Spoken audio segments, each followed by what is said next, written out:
Good evening.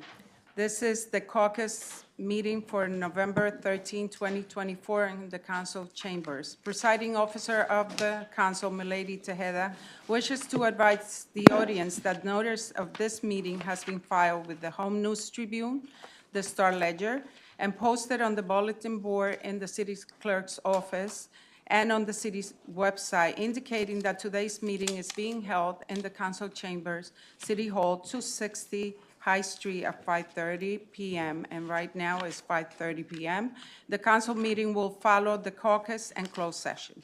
Council President Tejeda, as a courtesy of the governing body, I will ask all individuals present, including members of the audience, to please turn off all cell phones and electronic devices. Should you need to make a telephone call, please go out into the hallway and speak in a low voice so as not to disturb the ongoing meeting. Roll call, please. Councilwoman Cruz? Present. Councilwoman Morales? Present. Councilman Puccio? Present. Councilman Torres? Present. Council President Tejeda? Present. Okay, we have a presentation. Mayor Hellman J. Cava recognizing the following for the assistance in the Office of Recreation's Fall Youth Soccer Program. Mario Perez, Santiago Velasco, Jose Vasquez, Mia de la Paz, and Carlos Rai, Portuguese Sport Club. Welcome. Thank you. Thank you, Madam President. Good evening, council members, ladies and gentlemen. I'm proud to share a few highlights from our city's youth soccer program. Once again, I'm here to share great news that's happening in our great city of Perth Amboy. And this program is led by the Office of Recreation, which has been growing tremendously thanks to the dedication of our volunteers and supporters. This year alone, over 650 young people participated, with numbers steadily rising. Our program now offers both recreational leagues for beginners and competitive travel leagues, providing options for all different skill levels. Thanks to the support of our community, we've been able to host several free clinics, making it easier for children to get involved and build their skills. Partnerships with key groups like the Perth Amboy Soccer Club, the Perth Amboy Police Athletic League, and the New Jersey Latino American Trooper Society have been essential in helping us expand resources and opportunities for these young athletes. And that is why, for me now, is an honor to present mayoral citations to each volunteer and a key sponsor, Carlos Ray from the Portuguese Sporting Club, for their dedication.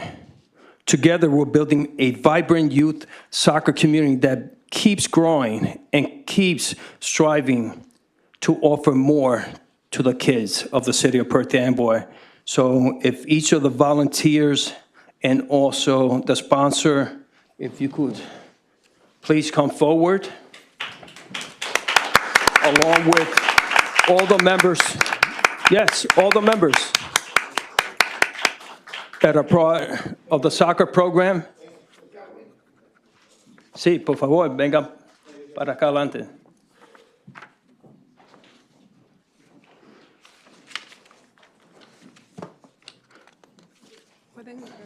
To Santiago Velasco, Jose Vasquez, Mario Perez, Mia de la Paz,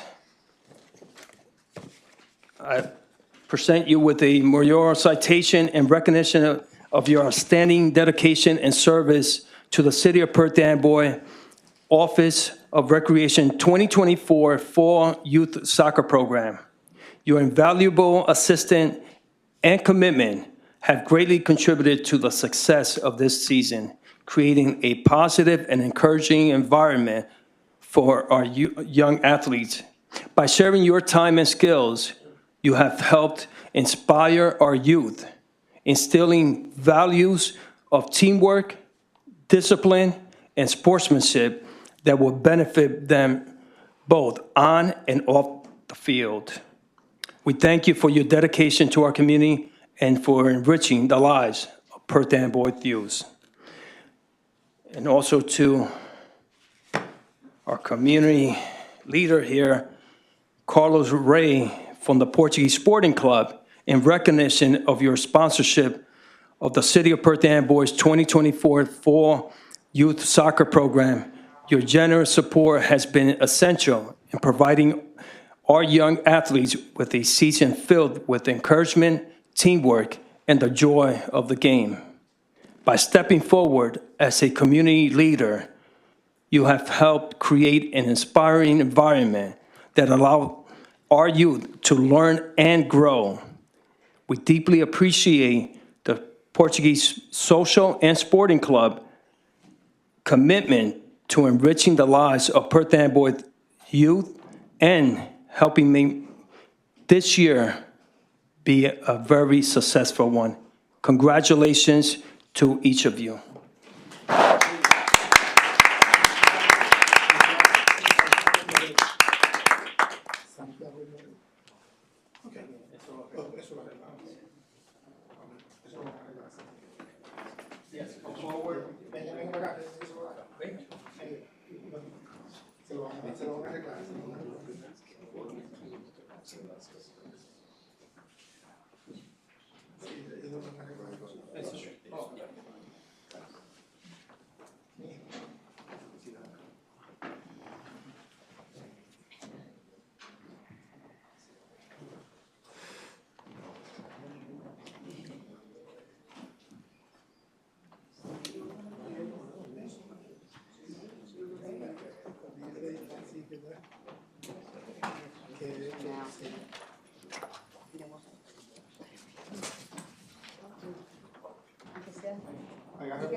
I don't want to be in the photo.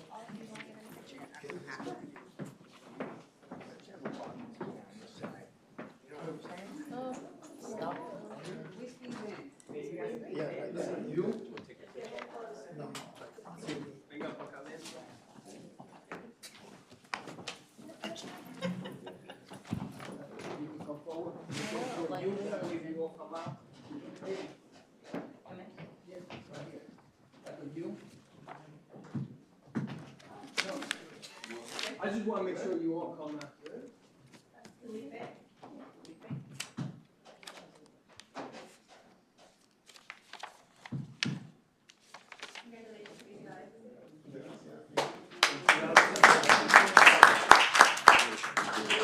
How you think? You good? Yeah. No, we don't trabajar, de trabajar.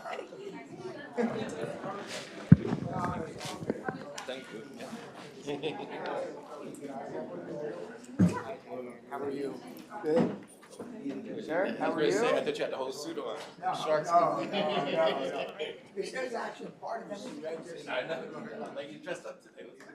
It's a nice gray. To my wife saying, which one you like better? I put the black one on, and I put this on. She said, wear that. Nice gray, nice gray. Right.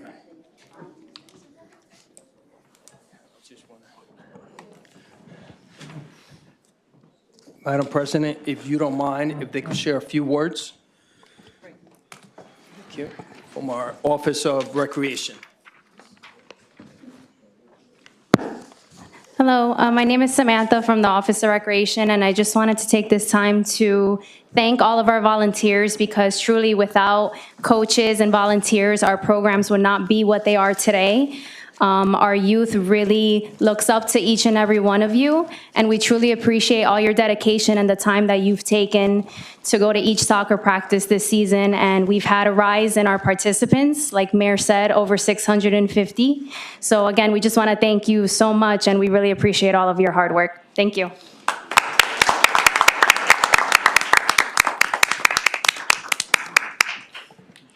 Y si me dan la oportunidad de decir unas palabras en español de parte del Departamento de Servicios Humanos y el Departamento de Recreación, es bien importante darle las gracias a los voluntarios porque la realidad es que sin voluntarios nosotros no podemos completar el trabajo que se nos presenta. Cuando una persona da de su parte para mejorar su ambiente, mejorar sus comunidades, todos beneficiamos. Ustedes han dado de parte de ustedes para beneficiar la juventud y por eso estamos profundamente agradecidos. Hay muchas personas que pueden aprender de pasos como ustedes y al usted participar están motivando a otras personas a saber que estamos cambiando la vida de las personas, especialmente de la juventud, y esta ciudad y esta administración está con mucho esfuerzo tratando lo mejor posible para hacer eso y le damos las gracias por sus esfuerzos. Muchísimas gracias. Thank you. Thank you. Thank you, Mayor.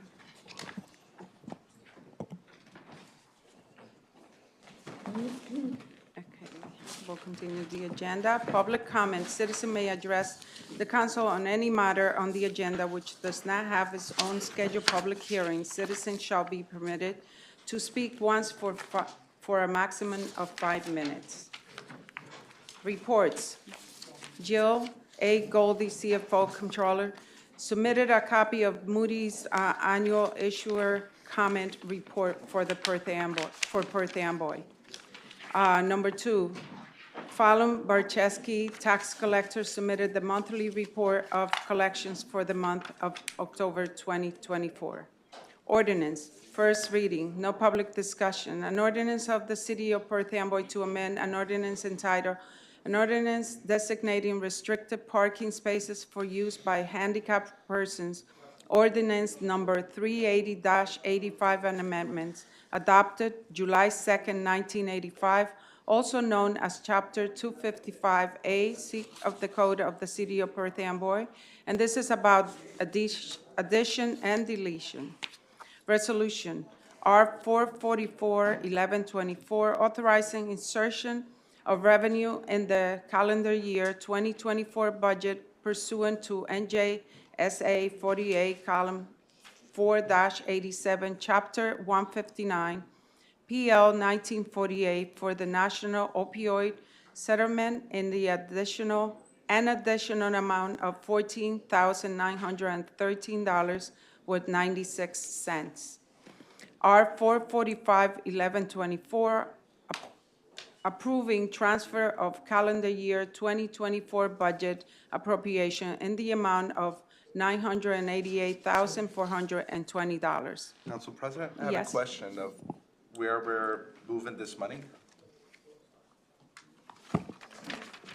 Michael Green, Business Administrator. We have the CFO here as well. But again, it's going to be moving out of, for the most part, salaries and wages. If you see whether it's business administration, tax assessor's office, code enforcement. So there was money there that's being transferred into. Unfortunately, what's been happening is workman's comp. We've been hit with a number of workman's comp claims. With that being said, 200,000 is being moved there. And employee insurance, again, things that unfortunately, I won't say, because normally I would say fortunately, unfortunately, but this is unfortunately, we had a number of claims in health insurance as well. So I had a question about that. Are we paying more for employee health insurance now than we were, say, 3 years ago? Yes, without a doubt. Every year it's going up. And I understand that it goes up every year. Unfortunately. But we chose a new did we choose a new insurance? No, we still have Cigna. And let me just say this, because you bring up a valid point, and everyone should hear this. Healthcare costs with Cigna went up 3%. Healthcare costs with the state went up 3%. So with Cigna, we're saving. But unfortunately, it does go up every year. And you know what else goes up? Pension costs go up. Workman's comp goes up. And last couple of months, I've walked around and I'm observing things. So I understand this, but it would be great if our directors could direct their employees to follow just some safety protocols, like wearing seatbelts while driving authorized vehicles. I've seen employees driving without seatbelts or using necessary safety measures. We do have a lot of accidents. I'm not sure if it's more than than normal. But I understand we're moving a lot of the money. Is any money being moved from the clerk's office? Clerk's office here. I want to say no, but Jill, you can correct me if I'm wrong, because I'm looking at the stats here. Yeah, clerk. Oh, municipal clerk, yes, 25,000. So, okay, you answered that, thank you. So we need an employee. An employee was promised, a deal was made. Are we gonna get the extra employee, or now you're moving the money out of the budget that was for that employee? And why are we moving it, and where are we moving it to right now? I just said, I'll say it once again, 200,000 workman's comp, employee insurance, so you can see it's all listed there. The an additional employee, and like I told the clerk as well, not this for the remaining 2 months, it's not really 2 months, I guess it's less than 2 months, no, but she can put in her next budget, and the council can look and see if that appropriation can be fulfilled, again, with all the other obligations that are out there. So for the remaining 2 months, which includes Thanksgiving and, So the past leave. budget negotiation we had for the employee for the clerk's office is null and void. This administration is not gonna hold on to their promise when we negotiated in the past for the budget. And the only thing I asked for was for the clerk's office to have the employees that they need, especially since we expanded our elections, and we have given that office more work. It seems that the administration is hostile towards one department here, and I don't know why. The department needs an extra employee. The money was allocated. The person was promised. Negotiations occurred. But now, and I fulfilled my part of the negotiation. And now it seems that since the reins of power are all within the administration, you choose not to abide by the prior deal that was made. For shame that we're gonna allow one department, and it is a part of the municipality that makes our city function properly and efficiently, that we're gonna hold them, and for some reason, and I'm not sure why, maybe it's because they don't have full control, or maybe because they allowed in the past Oprah requests to go out on time as they should have supposed to have gone. And I heard how, in the past, how people were a little bit angry about that. And because of that, there's gonna be some type of retaliation that this office will not get their due staffing. I've seen a lot of ridiculous staffing going on. And to go to that, the Democrats are supposed to be the party for the people. And I've seen the expansion of this local government to the detriment of the numbers too, because the numbers show, and it shows how the numbers of the party has been sinking. And we have to ask ourselves, who are we here to serve? Are we here to serve the people? The one office that our public deals with the majority of the time is the clerk's office.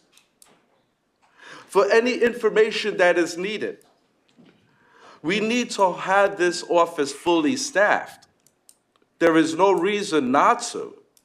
They have the money, and now we're moving the money out of that. And this council is going to be okay with that? Actually, that is the only department that falls under the council. We're supposed to protect our employees. Okay, can I get something into that? Oh, sure, you Can I could speak? interrupt. Okay, so for the record, we did have, and correct me if I'm wrong, we did have an employee that was assigned to the clerk's office, correct? That's correct. Okay. Yes, ma'am. Unfortunately, things happened during that time. And yes, we had the conversation with the clerk. We are looking to provide her with somebody else. And it was not suitable or whatever you decided for the last 2 months that we had, correct? And we spoke on the agenda prep about it, correct? Yes, So ma'am. it's not something that we're retaliating the way you are trying to portray the whole thing. We are trying to work with the clerk office to get her the assistance that she needs. And that was spoken, you were not in the last agenda prep, And No, I don't that like going was- to those closed-door Oh. meetings. I like to have the meetings in front of the public and discuss everything out in Okay. public and not You should behind have closed said- doors. You And should have said that before, because then the scheduling of the agenda prep should have been addressed well, with it. everything should not be discussed behind closed doors. And I find it odd that you, Madam President, continue to defend the administration against your fellow council members. I am not We're supposed to defending- work together, and I have my opinions, I am but it seems not- that you I am constantly not want to defend defending the administration. administration. I'm just And not stating the defend truth. the proper departments that all the people that we are here to serve. I understand that you like working with the administration, but there is a separation of power, and the council is separate from the administration, and I wish you knew this. Oh, I wish you understood your position, I okay? understand, I know my position. Because Hey, we had that Wait a minute, conversation. Madam President, you're gonna allow that? You're gonna allow an employee to make that okay, type of okay. disruptive behavior? Okay. Him, disruptive, you're gonna allow people to make disruptive I'm sorry. behavior here just I'm because of sorry. who they are, Miguel But- Morales? I'm sorry. Just because Miguel Morales is related to someone, they're allowed to okay. act differently than anyone else to the public? No, we're not. But the thing is, you start the whole situation. When you speak the way you speak, you are just Exactly. telling everybody that they can behave the same way. Okay? And we have to understand, we have to respect each other. And I have said it many times. The public has to respect here, and we also have to respect the public and ourselves. And right at the beginning, you were just not respecting anybody. I respect the public fully. I respect all the residents and I respect our employees. If I have any critique, it's always towards the administration. And you seem to always go against everything I say to defend the administration. I see the double standard of some residents being told they cannot speak or how their decorum is supposed to be. But I just saw a resident misbehave and you did not say anything. Okay, did you allow me? Because you jumped the gun right away. And besides, how many times have you been against everybody? And besides, I'm not defending the I administration. am not against everybody. I am for the people of Perth Amboy Okay. and for the employees. If I have any critique, it's towards the administration only. And I'm sorry that you feel that you are a part of the administration and not a part of the council. I am not part of the administration, but I'm here to put things straight.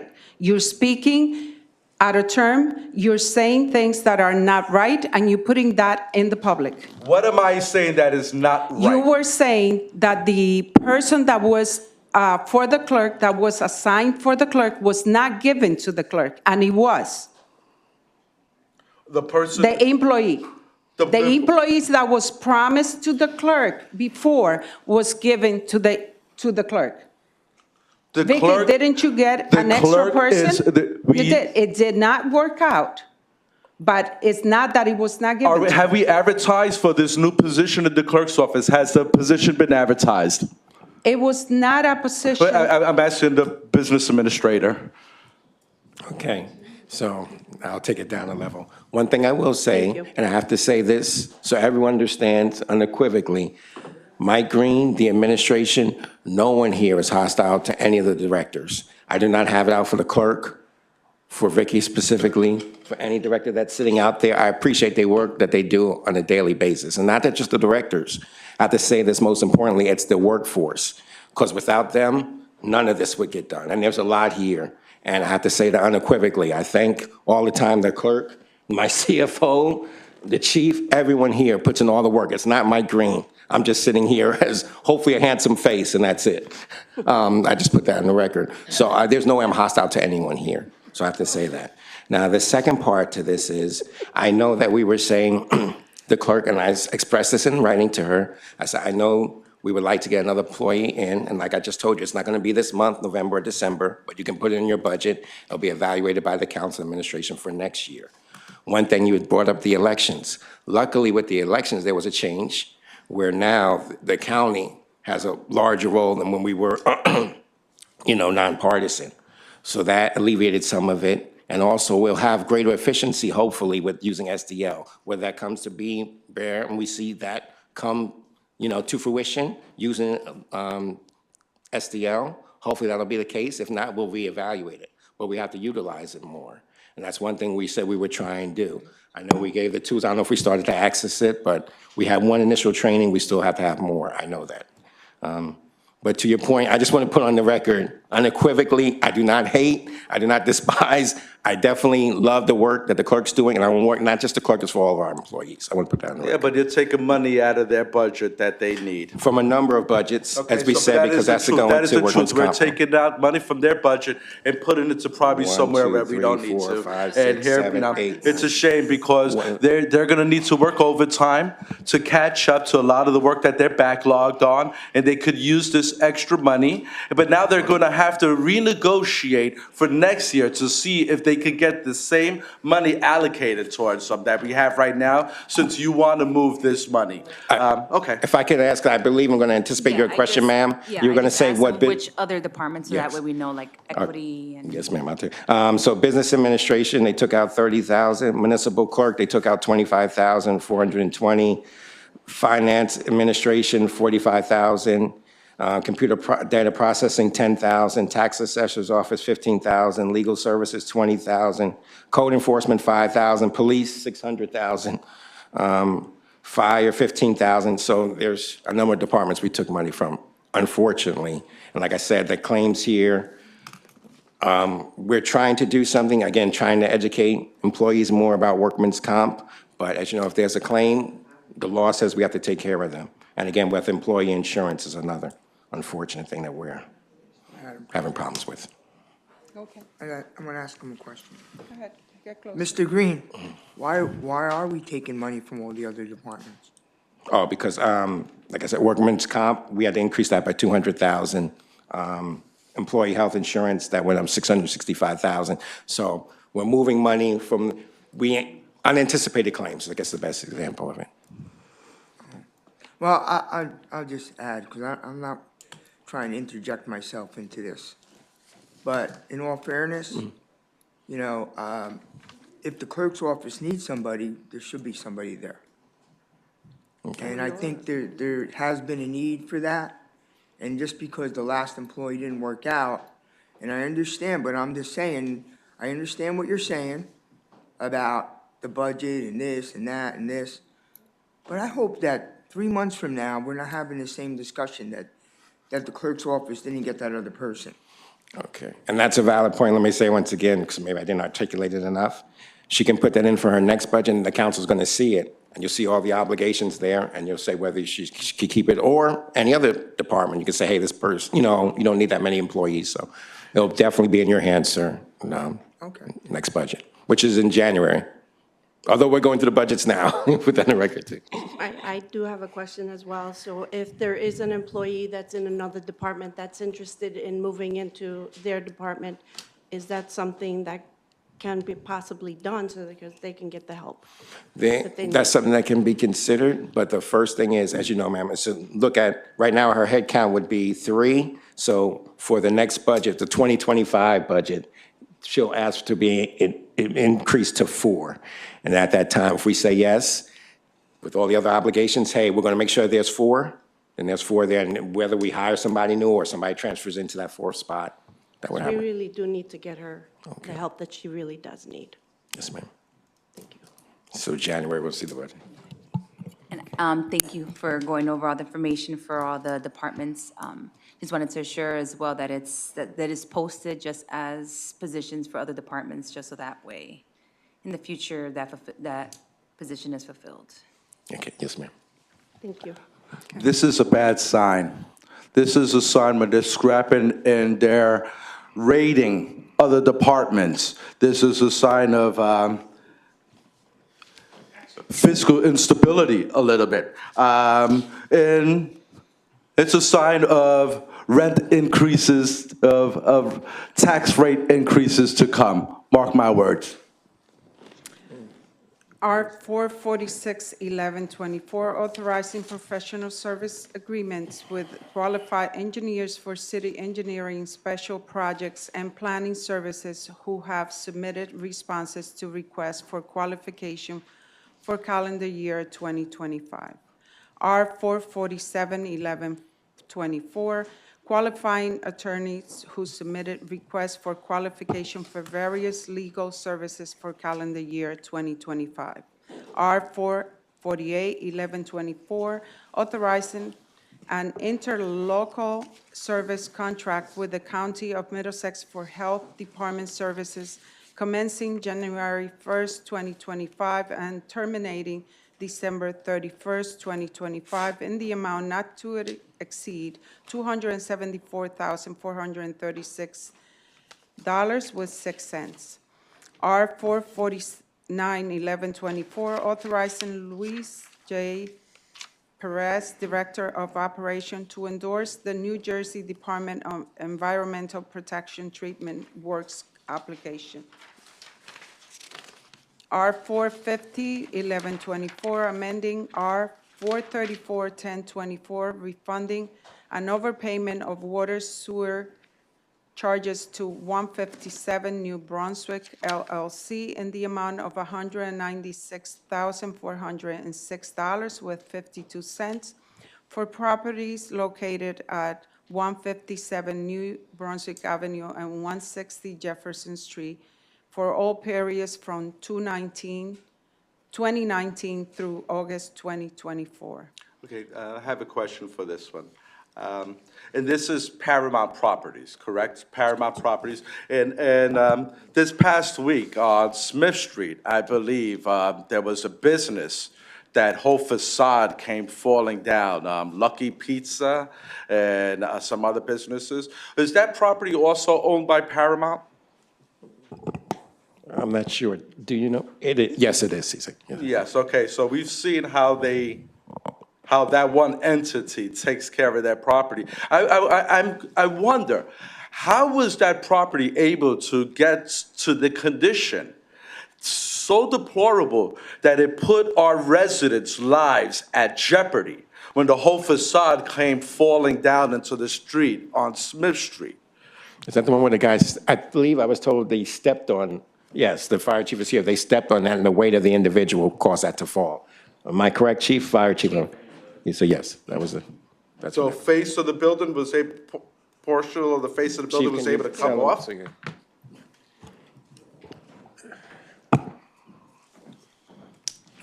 don't have all the correct, or all the information, but it was like an aluminum facade that was attached to, looked like aged wood, but they were doing work on the front and the roof of the building, and one of the workers put his full body weight onto something that he shouldn't have, and that caused that to swing down.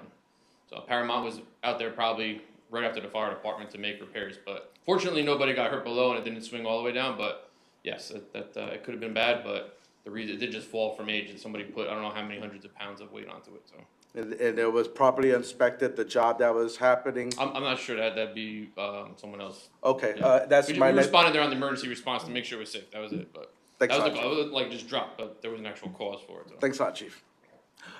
Did whoever was doing that work, did they have the proper permits to do that work?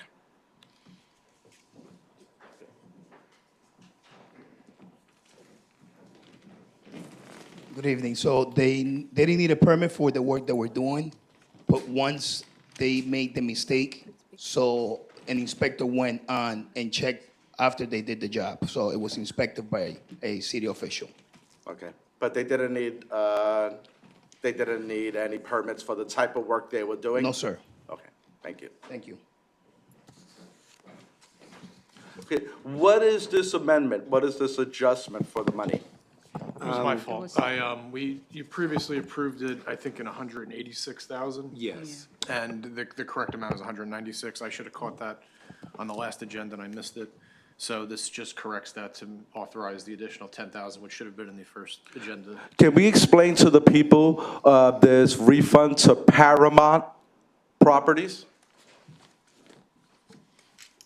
Mr. Jimenez.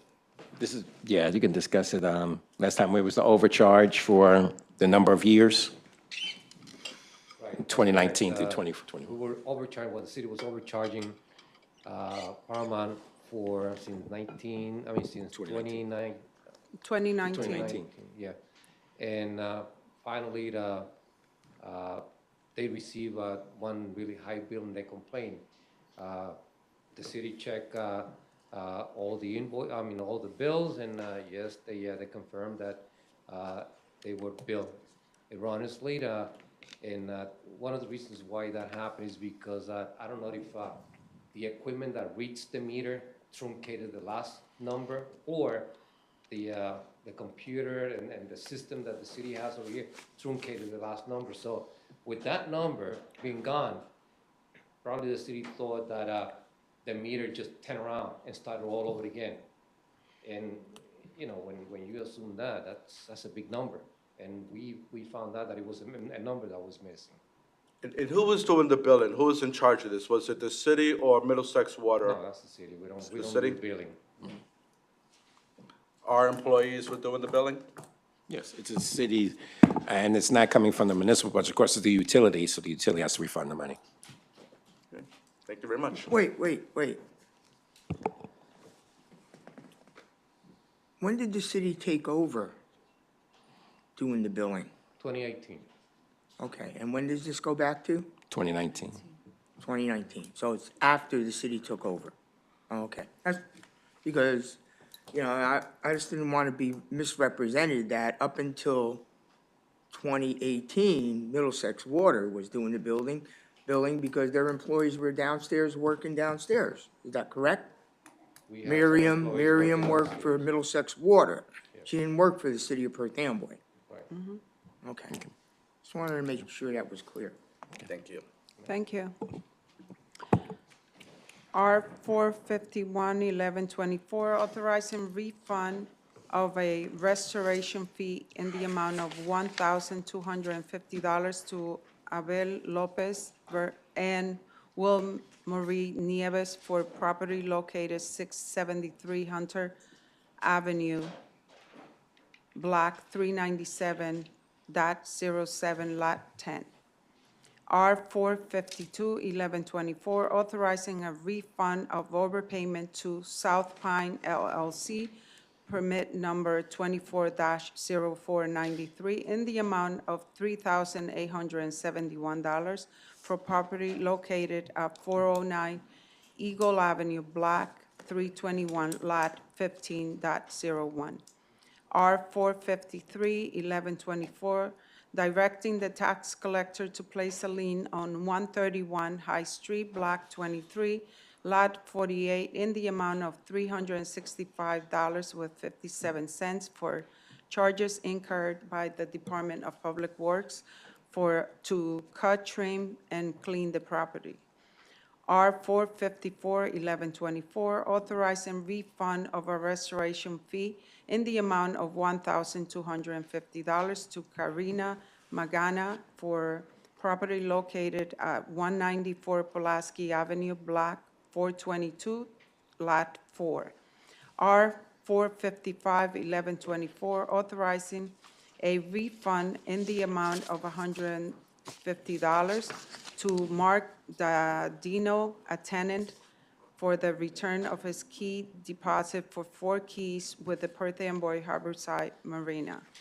R 456-1124, authorizing a refund in the amount of $200 to Luis Bolanos, a tenant, for the return of his key deposit for 4 keys in the Perth Amboy Harborside Marina. R 457-1124, authorizing a 1-year contract for computer payroll services to ADP, Inc., in the amount not to exceed $29,900. R 458-1124, authorizing Morris Habitat for Humanity, Inc., to affirmatively market homes with a preference for United States military veterans. R 459-1124, authorizing the acceptance of the fiscal year 24 Mayor's Wellness Campaign Mental Health Initiative grant in the amount of $12,000. R 460, 1124, authorizing execution of a camera equipment loan agreement with the New Jersey Department of Environmental Protection. R 461, 1124, authorizing insertion of revenue in the calendar year 2024 budget pursuant to NJSA 48, column 4-87, Chapter 159, PL 1948, for the Mayor's Wellness Campaign Community Mental Health in the amount of $12,000. R 462, 1124, authorizing submission of an application to the Middlesex County Department of Community Services for the Code Blue Warming Center funding opportunity. R 463, 1124, authorizing an agreement with Raritan Bay Area YMCA to organize and operate housing services in the connection with the Code Blue Warming Center services. R 464, 1124, authorizing a contract with SHI for the purchase of police technology equipment as approved by the ordinance 2073-2023 in the amount not to exceed $1,308,016.85. I have a question about this. I was an avid reader when I was young, and I read George Orwell's 1984 several times. So I'm very skeptical when it comes to government and surveillance.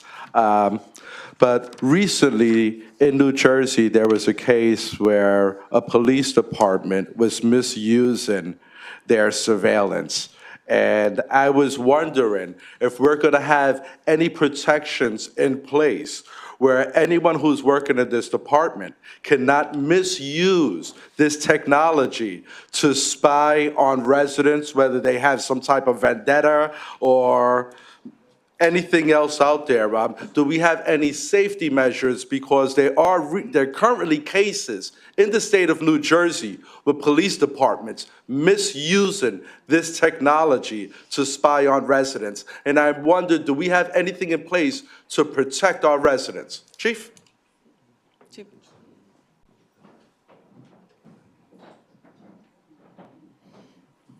Good evening, Council. I'm not familiar with the case that you're speaking of, so I can't really speak to that case of whatever happened anywhere else. But as I've said when I've been up here multiple times for this and for our video systems, our video security systems and so forth, there are conditions in place. Everything is passworded. We'll know where everyone went to, what everyone was doing. Not only that, we also have a camera in the location that views everything that people are viewing. So we have multiple layers of monitoring, let's say, in place for anyone that's assigned to anywhere that's going to be able to see this. Okay, so anybody who's logging in, and if they decide to start just looking up things, that is all being recorded. Is there any red flags if something is not deemed for whatever job you're working on, if someone just starts randomly? Or do you have to catch this later on if someone brings this up? Or are you going to be actively looking to see if the employees are misusing this technology? I'm not exactly sure what you're saying by the misuse of the technology. Again, what we have is viewing in public areas, no different than if the officer was standing on the street corner or wherever that may be. So it's basically, again, in public. We're not in anybody's houses. We're not in people's bedrooms. We're not anything like that. This is where we are legally able to be if we were on the street. So when you use the word misuse, I'm not following as to what could be. It was in the Star Ledger. I forgot the municipality that it was in. I'm pretty sure within a couple of minutes, I'm going to look it up and I'm going to find it. I don't know the details because I'm pretty sure, you know, in an active case, they would not provide the details of that case. They would just give the synopsis that I just gave. So I don't know the details. No one really knows the details because it's an active case. But I would get the name of that municipality of where this happened and where the police department was misusing their surveillance technology. Sure, I will ask around. Again, I don't know exactly what you're talking about. It was in the Star Ledger today. I'll look it up. Today? Okay, I'm I pretty didn't sure. see the storage. I'll see if I can find, but if you can, please let me know. I'd like to look into that again. But misuse is a very broad term as to what that may be. So, I was just wondering if we have any protocols in place just in case if something like that does happen, because it seems to have been happening within our state. And I'm pretty sure it's happened in the past. Have you heard of anything like this ever happening? with misuse, I mean, there's articles in the paper all the time where So sometimes. you have heard that there have been incidents. So I wonder, since you know that there have been incidents in articles in the past, did we have anything in place to protect us? If you let me finish my thought, sir, it was not anything to do with video, okay? What I was making reference to is where you see officers that may run license plates and those type of things, those officers haven't dealt with. And yes, I've seen that in the newspaper before, that has happened, and they've been dealt with. They've either been brought up on criminal charges, they've been fired, they've been very different things. So in misuse of computer systems and so forth, yes, it's not something that has not happened before. Specifically, what you're speaking of, a video and so forth, I don't personally know of any of those individual cases. If you have anything, please let me know. I didn't say video, I just said there was misuse of technology. Okay, well, sure. I mean, technologies, again, Like so you that would be said, the most thing, like- would be license plate. So Exactly. okay, so if we're speaking about that, then yes, there are things in place for that. Everything, again, is recorded, what we do. Every keystroke that we do and so forth is recorded as to what's done and what sites we've been to or any of those types of things. So yes, just like I told you a year ago, 2 years ago, when we were talking about this, nothing's changed. It's still there and only getting better. Okay, great, thank you very Okay, much. Chief, wait. Yes, sir. I think Mr. Torres is referencing an incident that's happening in Monmouth County in Englishtown. Yes, yes, Okay. that's the one. Yeah, that had nothing to do with video. I believe that was access of a computer system for running a plate or running a person or Looking something. up plates. Yes, so that's exactly what I said. So this happened, it came out of the newspaper today. It was in our main newspaper in the area. It was, and that was the town, I forgot the name of the town. It was technology, it was misuse. And this is what I was bringing up. And so I was hope that we have things in place where even top-ranking officers or people who might be connected, because this community has a reputation of that, that things would not be misused. Thank you. Well, I hope there's no accusations in there, sir, anything about misuse or anything else about any officer or anybody else. Because if you have any information, please, you need to put that forward. But with respect to what you're saying, I personally do not read the Star Ledger. I read the Home News Tribune, and I did know that, and it's also on News 12, and I did see that. So I had no association from when you're talking about video to something else most recently. I never mentioned video, I've always said technology. You said surveillance, and license plate technology, not surveillance in any way, shape, or form. So, again, yes, I am familiar with what I read in the paper, probably the same thing that you did. Articles may be a little different, but yes, that was use of an NCIC computer system to apparently look up individuals. Obviously, it was caught, and that is in place, and that's just what I mentioned about before the councilman actually reiterated the case. I just want to bring this up because since the taxpayers, the residents are investing so much money into this technology, that they should just know a little bit about it, since they're going to be under watch, and they're actually paying for it. So I just wanted them to know a little bit about this. Thank you. Absolutely, sir. Thank you. Madam President, not you, Chief. I need to ask Mr. Perez a couple questions. Okay. Mr. Perez, I want to go back to this 157 New Brunswick Avenue and 160 Jefferson Street. Now, I know with Paramount Properties, it's common practice that they don't pay their bills. I mean, if they do, they get the money from their tenants. Now, is Paramount Properties going to let their tenants know that they were overbilled? Because I'm sure their tenants are the ones that gave Paramount the money to pay these bills. It's a common practice with Paramount. Paramount may be the billing, but they're getting the money from the tenant. Now, do we know who the tenants are at these two locations? Because this is one building.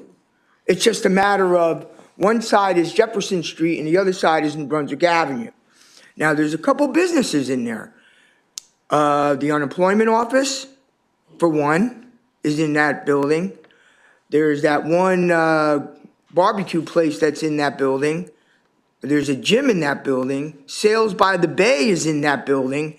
So all I'm asking is, we're gonna refund this money to Paramount, but are they gonna refund the money to their tenants that they took the money from? And I don't think anybody here can answer that question. So I'm asking for us to pull this. Yes, we should have someone from Paramount here with this high amount of money. Why isn't one of their representatives here? So we have this, it's a $10,000 difference, you approved it last month. Right, it's At already approved. 186. All right, well, what I'm trying to say is, I hope you realize what I just said. We're giving the money back to Paramount. Is Paramount going to tell the tenants who they took the money from every month for the water? I can't answer that question. That's Yeah, legally, No, it's not we up to- can't. Well, we But talked about it in. Is that under our control? No, Is that- no, it's not. They have They paid the us, we're tenants returning have- to them. Well, it was specifically. under our control at one point, before we agreed to pay the money. No, we- The contractual relationship between the Is with tenants. All right, and but I Paramount. understand that, but you understand my point I'm trying to make? Is the fact that Paramount got that money from their tenants. And now they're turning around and saying, well, listen, City of Perth, well, you overbilled us for $196,000. They're gonna keep that money. They're not gonna refund money back to their tenants. They may. So they might receive additional profits because error within the city, and then some other residents or local businesses might not even know that this is a current right now because they're not the ones who the bill goes to, and they might have paid extra water bills that they will not be reimbursed for the next couple of years. Paramount might actually come out with additional profit because of an error. And I would like to, I don't even want to go there about who might have even made this error. But I find it, like what my fellow councilman said, that is this right for this entity to gain extra, or should those people who actually paid this be reimbursed? Or should they be notified at least that there was an overpayment so they could negotiate with with whoever is the owners, with Paramount, to get back the money, even if they need to go to the courts? Did we do our due diligence and notify those businesses of this error and of what is transpiring? No, Paramount is they're the account Holder, and they pay. The city owes them this money. So one way or the other, they're gonna get it, whether it's through a court action or whether it's just us recognizing the error and making the reimbursement on our own. So. I They mean, might have already gotten all this money from their tenants. I mean, that's, But our contractual obligation, in other words, we have a contract, per se, a bill with one entity. Behind them, there might be 5 or 6, might be 1,000 people, I don't know, but our responsibility is just to that one obligor, an obligee. It's just us two within this contractual Yeah. agreement, that's it. I understand. So I don't understand what you're saying about these 5,000 that might be behind. and this isn't a reflection on the landlord, the property owner, like it has nothing to do with that. Like, the city owes this money. We're asking you to authorize paying it back. That's it. It's not it's not a commentary on how they own property, maintain their property, operate their business. It should be, since we invest so much money in our local business district, since we're investing so much money to expand our relationships with the administration and our local businesses, we should take this into consideration. We should be notifying the local businesses. We should be making these bridges and developing these relationships. This is a problem, and this is a problem that shows through in this last election in the numbers. Okay, Democrats just came through by the skin of their teeth in this county. This is something that we should take notice of. We should always put the interest of the people before business, and that is what's going to win elections. Mr. Opal, is there a way legally that we can somehow intervene and tell that Paramount to notify but that's not not, is out of our When we send them the hands. check, we can say you should let your tenants know, but apart from that, There's nothing we can do. no, we don't have, we're I not. think it's their Legally, we cannot do responsibility. With the anything. leases or whatever business Can arrangement I- they have with the tenants. I know where it allocated money for a business ambassador, whatever that is. Maybe this business ambassador could talk to the businesses and let them know what is transpiring. Maybe these businesses have an interest. Maybe they could be reimbursed some money if they just talk to their landlord. Maybe these are things that we should bridge that gap between government policy and the regular business owner, the mom and pop business. These are things that we should help develop. R 465-1124, authorizing the city of Perth Amboy to accept a sub-grant award of the federal fiscal year 2024 of Emergency Management Performance Grant and Emergency Management Agency Assistance. R 466-1124, authorizing up to 60 days of pay injury leave for Detective Abraham Chavarria through February 1st, 2025. R 467-11-4, authorizing up to 60 days of pay injury leave for Detective David Salazar through January 21st, 2025. R 468-11-24, authorizing up to 60 days of pay injury leave for Detective Jeremiah Harris through January 25, 2025. R 469-11-24, authorizing a reduction to the contract with Inline Services, Inc. for the replacement of water meter sizes 5/8 through 5/8 inches through 3 inches and the testing of existing meters project in the amount not to exceed $67,251.12.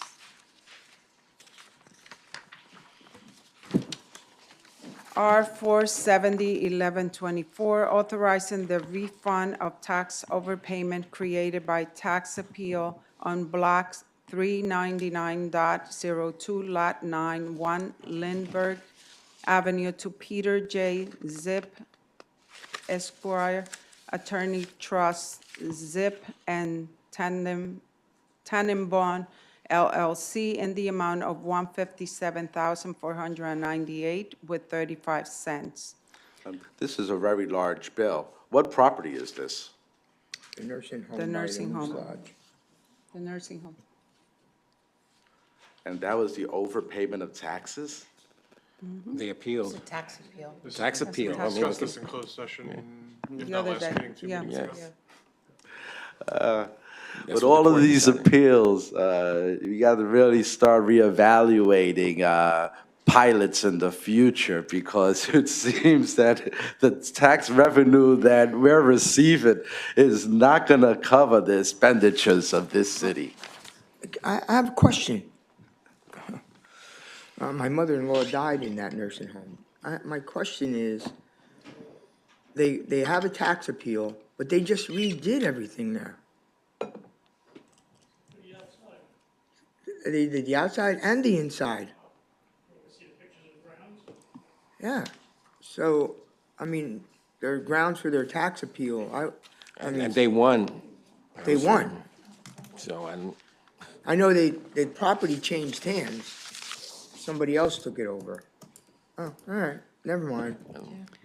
R 471-11-24, approving a request for extension of time for the award of the grant from the state if New Jersey Department of Transportation for the Safe Streets to Transit Grant Program in the amount of $610,000. Why do we need this extension?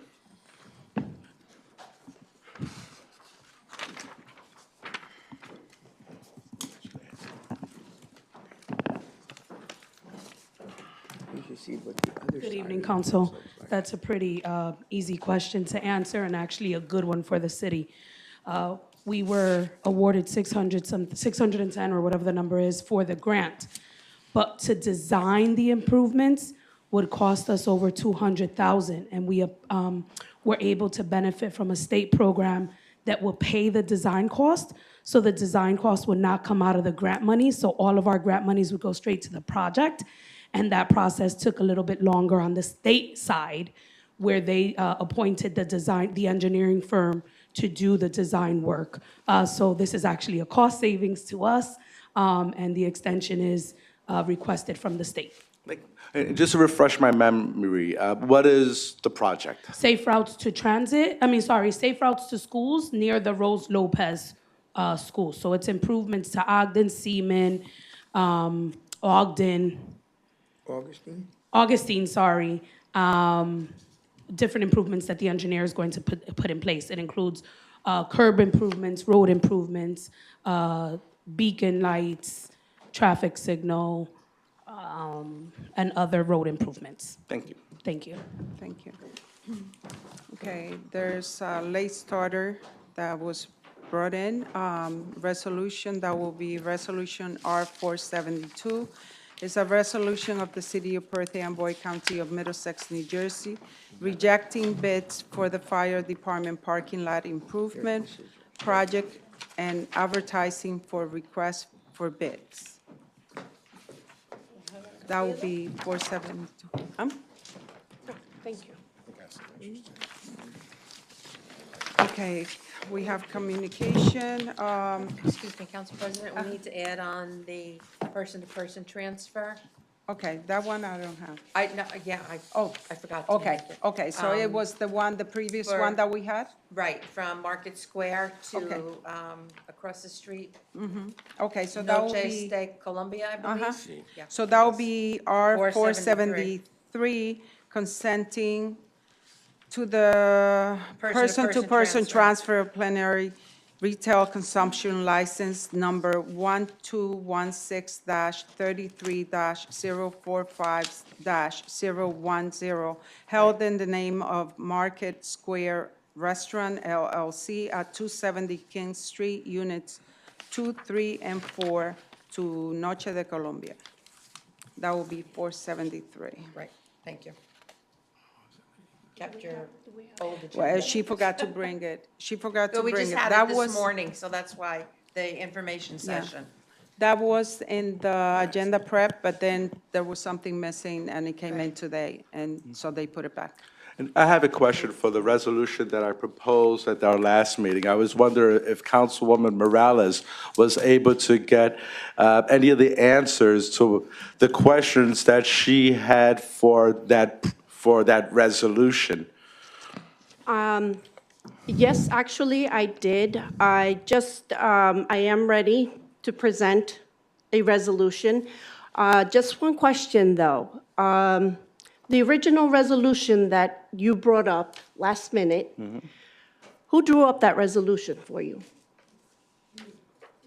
Who drew up that resolution? Correct. Myself and an attorney. I'm under the impression it was the Metaparel attorney that gave you that resolution. So I think that's kind of a conflict of interest, receiving a resolution from the company's attorney. I did not receive I would understand that if it came from one of us council members that would come up with that resolution. That resolution came up from me. You drew up that resolution. I did not fully draw up that resolution. I am not an attorney. where did it I come drew up a from? resolution that had an attorney overlook that resolution. I was the sponsor. I am the sponsor of this resolution. You're Now, telling- my question is this. First of all, I would like to extend, the owner of Metaparel would like to extend an invitation to the council members, not only the owner of Metaparel, but the employees, would like to extend an invitation to the council to visit their facility. I'm more than welcome to. I'm very happy to do so. That is great. There was there was two attorneys that I worked with on this resolution Was it with. from Metaparel lawyer that gave you that resolution? Did not give me the resolution, helped work with Okay. it on. You're saying that on record. we work together on that resolution. And I think it's kind of a conflict where a company themselves is going to recognize themselves as a good company for the community. Anyone could propose a resolution. Any public person could propose a resolution. Any attorney could propose a resolution. It's like proposing a resolution for yourself, recognizing the work that you do for the community. I support MedApparel. So apparently you support the Kushner development. You want to put the Kushner development over the employees of MedApparel, the union employees of MedApparel, the residents of MedApparel. You choose to put the interest of the Kushner development property and all of the development over the residents of Perth Amboy because of who might be. Actually, kudos to the owner of MedApparel and to the attorneys of MedApparel to fight for the residents of Perth Amboy. As I see the administration turn their back time and time again on the residents of Perth Amboy. I see some of the residents smiling and think it's funny. Yes, as you sell out your city. It is a shame that I see the council members care more about who wants to help the residents as opposed to helping the residents. This is our job. I know you just recently won your seat again to represent the people for an additional 4 years. Or is it to get this deal, or is it to make sure that these redevelopment deals go through? Because I know you remember Para, and it seems that you care more about the interests of Para than you do for the residents, the hard-working union residents of Perth Amboy in this blue-collar town. This is for shame. The Democratic Party numbers show you guys almost lost everything this past election because you care more about the interests of developers in giving out pilots than you do to take care of the residents of Perth Amboy. So yes, I did work with the attorneys from MedApparel. And no, it is not a conflict of interest. We care about the residents of Perth Amboy, and we're going to continue to fight for them. I was going to take a break. I don't think I'm going to take a break. I think you people are going to make me stay around for longer than I was going to stay around for. Okay, because somebody needs to defend the interests of the union workers of Perth Amboy. Are you done? I'm done. Are you? Are you completely done? Am I going to be able to speak now? Floor's yours. Calmly. And I'm not going to be screaming and yelling and throwing a tantrum like you always do. I'm not throwing a tantrum. I'm speaking. No. She just insulted me and said I was throwing a tantrum. I'm speaking to defend the interests of the residents of Perth Amboy. This is not a tantrum. I see the sellout behavior time and time again from this council. It is disgusting how the interest of the public has been sold out. This is not a tantrum. This is a reckoning. This is a moment of truth. This is me telling what I feel. Disrespected right now because I am not raising my voice at you. There is no need for you to get your point across, to be screaming and yelling and being disrespectful to me. I feel that this is being disrespectful to the residents of Perth Amboy. And I am not going and I feel to their pain. Stop cutting me off. I do not cut you off. Respect is all I ask. Let me finish what I'm going to say. I care about the employees. This is the same company that you're talking about, that you said that you're speaking to the lawyers. And I know for a fact that it did come from the resolution was drawn by the company to benefit them. And they're exploiting the employees. I'm sorry, but I have been doing my research, and this is why I put it aside. You could be held liable saying they're exploiting their employees. Those are union members. Excuse me? Those are union members. They're being told something wrong, something different from what they understand from what this resolution really is about. This is the same company. If you remember, back in 2020, that the workers were forced to go on strike because of unhealthy and unsafe conditions during COVID. Same company. Correct? So this is how much they care about the company. I care about employees. I am a union worker. Wait, okay, I'm sorry to cut you up. But hey, you want to talk about COVID and taking care of the employees? When you were sworn in, here, when you actively Council had President, COVID. I can we did take not a 2-minute show up. recess? Okay, Can we take a 2-minute recess? You Because this came is to getting a out of meeting control. with COVID to He get is sworn getting out in. of control I and make a very motion disrespectful. I make a motion to go on recess for 2 minutes, please. Getting defensive because he has Second. nothing to say against what I'm saying, the truth. I just seconded The it. truth. Yeah. She just seconded. Councilwoman. I on make your a motion to go on closed session. We can't go, you wanted to take a Recess, recess? yes. Right, it was seconded. 2 minutes, yes. Yes or no? Yes. Okay. Councilwoman Morales? Yes. Councilman Puccio? Yes. Councilman Torres? Yes. Council President Tejeda? Yes. A recess for 2 minutes, is that what you need? Yes. Then we could reconvene and.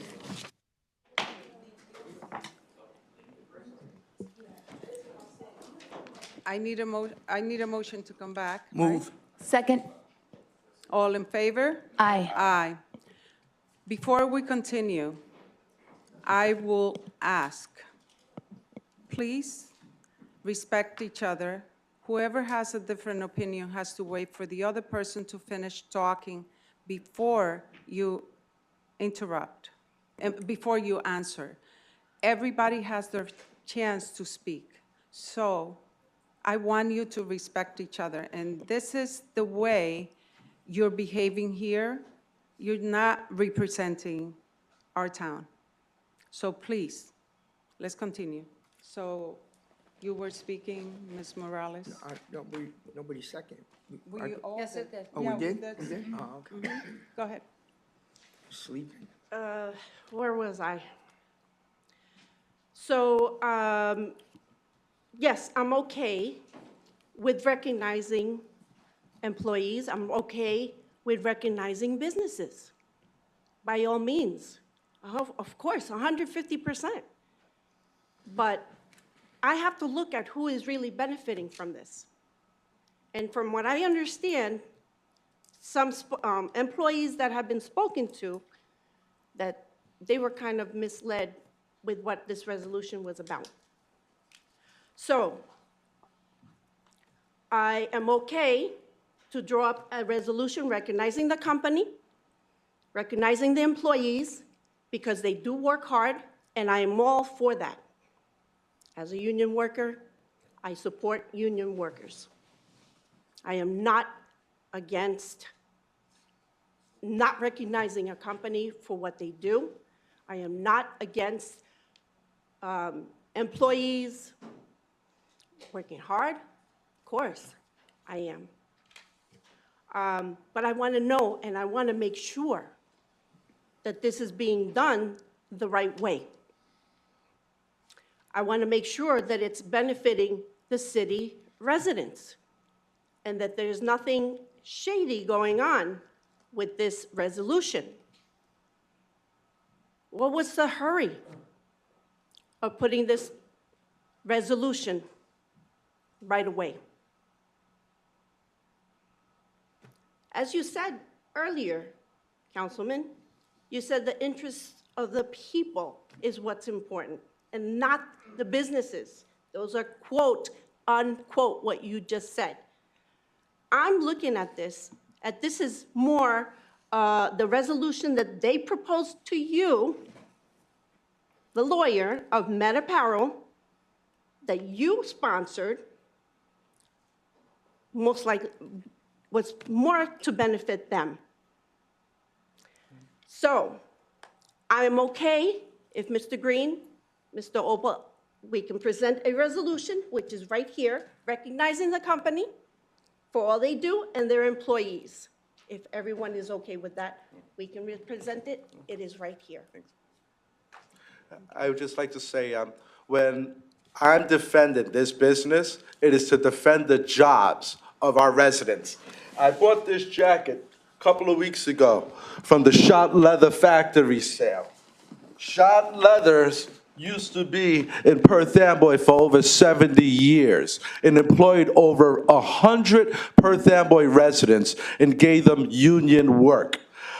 Due to eminent domain, 20 years ago, they were relocated first to Elizabeth and then a year later to Union, New Jersey. A lot of our residents, due to the undue burden of travel, could no longer work at that place. So that's why I'm defending this company, because this mom and pop company employs over 100 residents from Perth Amboy, union work, and actually gives them a living wage. A lot of employees actually came here to our meeting and expressed how much they loved working in the facility because they're able to live and work in the same community, and it really helps out with their family situation. Now, going back to COVID and the protections of people, 4 years ago, almost 4 years ago, I was not able to be sworn in as a councilman in the first day. We were knee-deep in COVID. We did not have the vaccination yet, and we didn't see any light at the end of the tunnel yet. We didn't know where it was going. And Perth Amboy got hit so hard. We had the most casualties in the county. I was not able to come and be sworn in the office because somebody was actively with COVID, and I could not expose myself. At the time, the meetings were being conducted publicly.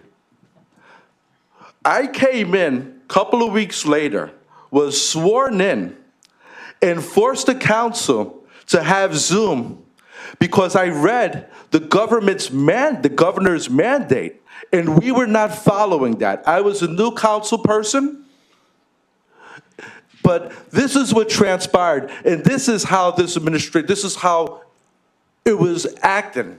I understand not all businesses conducted themselves right, and that business did have some issues, and it was corrected. The union corrected it. And I wish we still had Zoom. Thank you. Thank you. Okay. So you have a resolution that you want to present to the council, I think, for clarity, just like Councilman Torres. If you'd like to put it for Okay. next meeting. Councilman Torres, in the past, when he brought his, we put it to look it over and then propose it to the next meeting, so. And before I gave it to the council members, I gave it to our legal team and to the business administrators beforehand, a couple of weeks beforehand, to go over it. 15 minutes beforehand. To go over it? Yes. 5:15 the day of the meeting, I got it. Yes, sir. Okay. But we still had weeks to go over it. And there's been weeks. You probably don't remember what we were saying. And I was wondering, through the legal team or the business, was there anything wrong with the resolution that I proposed? Was there anything that went against the public of Perth Amboy, the residents? Was there any wording in there that harmed Perth Amboy?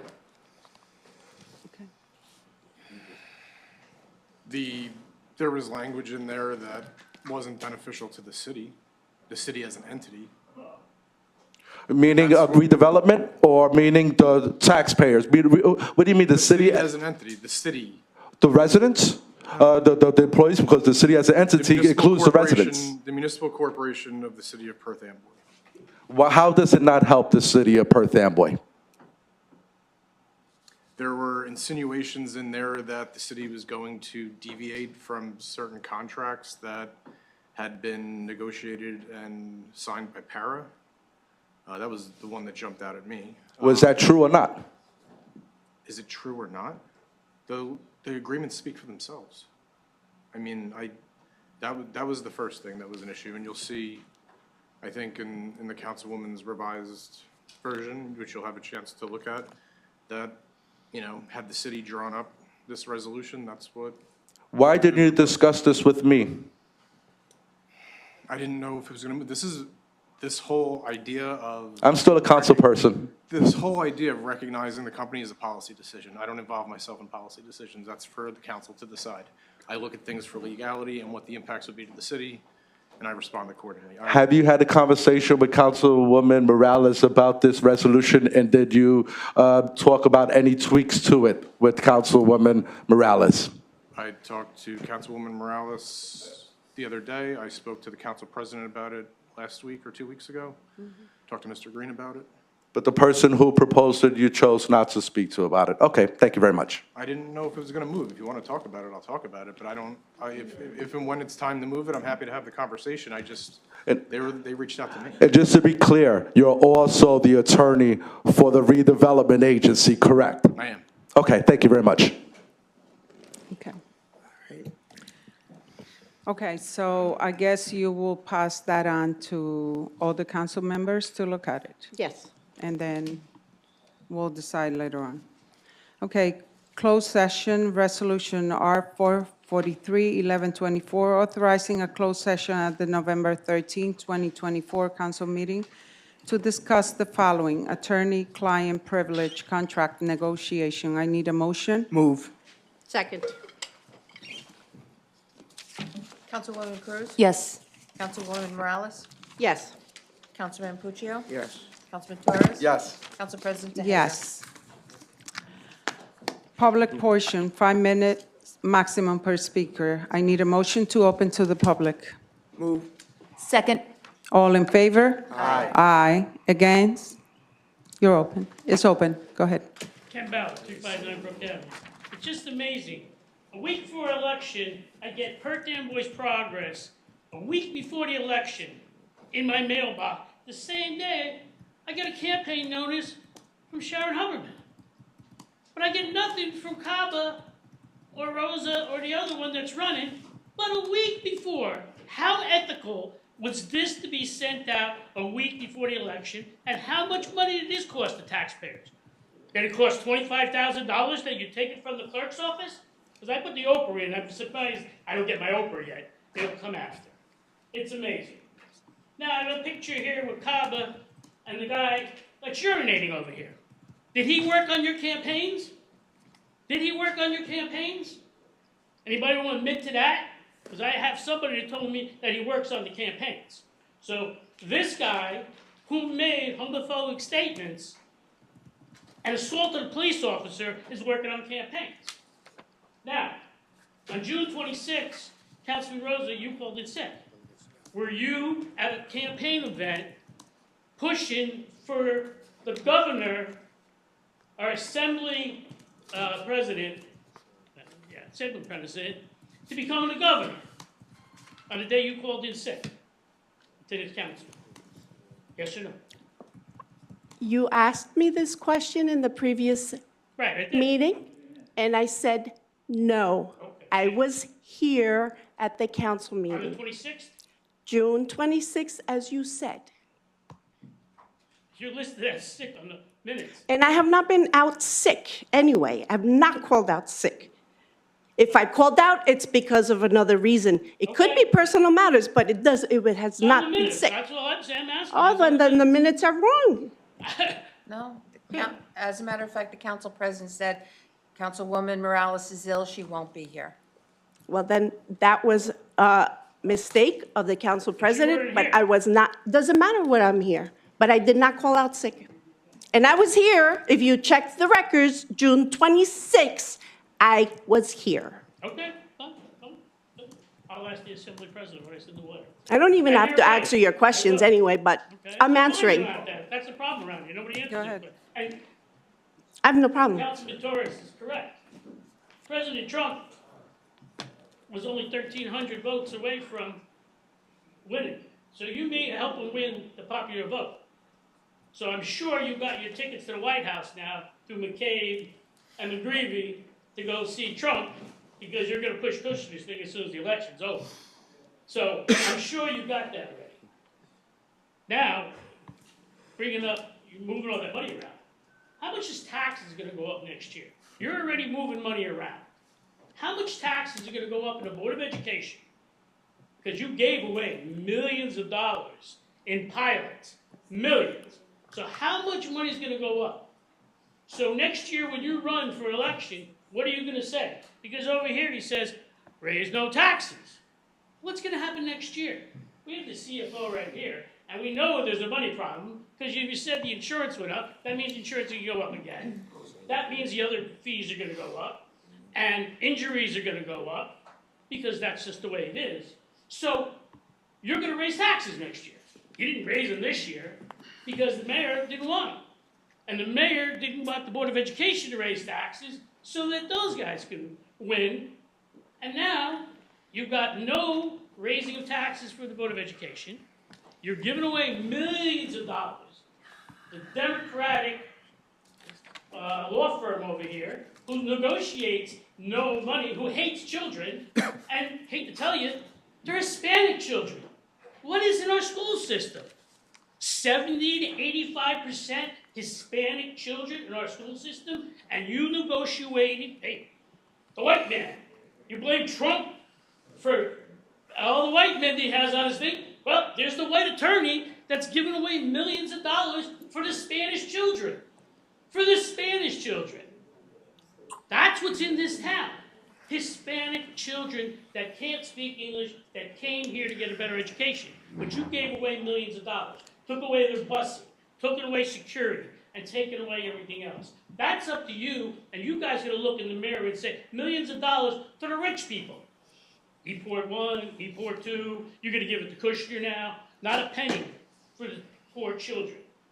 And there was pictures passed around when you're going to give Lindbergh that money. Take a look at what their outside of their property looks like. And would you live? You're done. Would you live? Your time by is that property? up. And first of all, let me explain. The busing, everything else that you mentioned about education, that has to do with the Board of Education. Does that not has to do with the City Council? I'd like to say something about that. There is really no separation. finish? Okay, I'm sorry. I thought you were. Okay, so that is, if they didn't raise taxes, it's the Board of Education fault. If they raise taxes, it's them. It's on them, not on the City Council. If we raise taxes, it's because of the budget of whatever we do.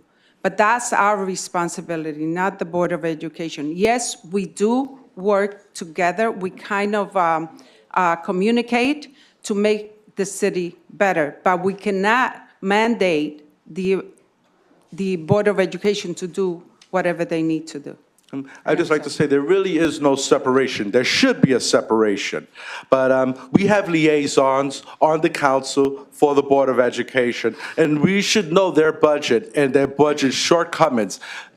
We approve their budget. So the council does have a lot of oversight over the Board of Education. We approve their budget, and if there's any shortfalls, the council would have to make up for it with taxpayers' money. And then a lot of the council members come from the Board of Ed, still have working relationships with the Board of Ed. A lot of the board members come from what was the local Democratic Party and has been run by a slate by the mayor. So to say that there is no connection is disingenuous to the public. I'm not saying there's not connection.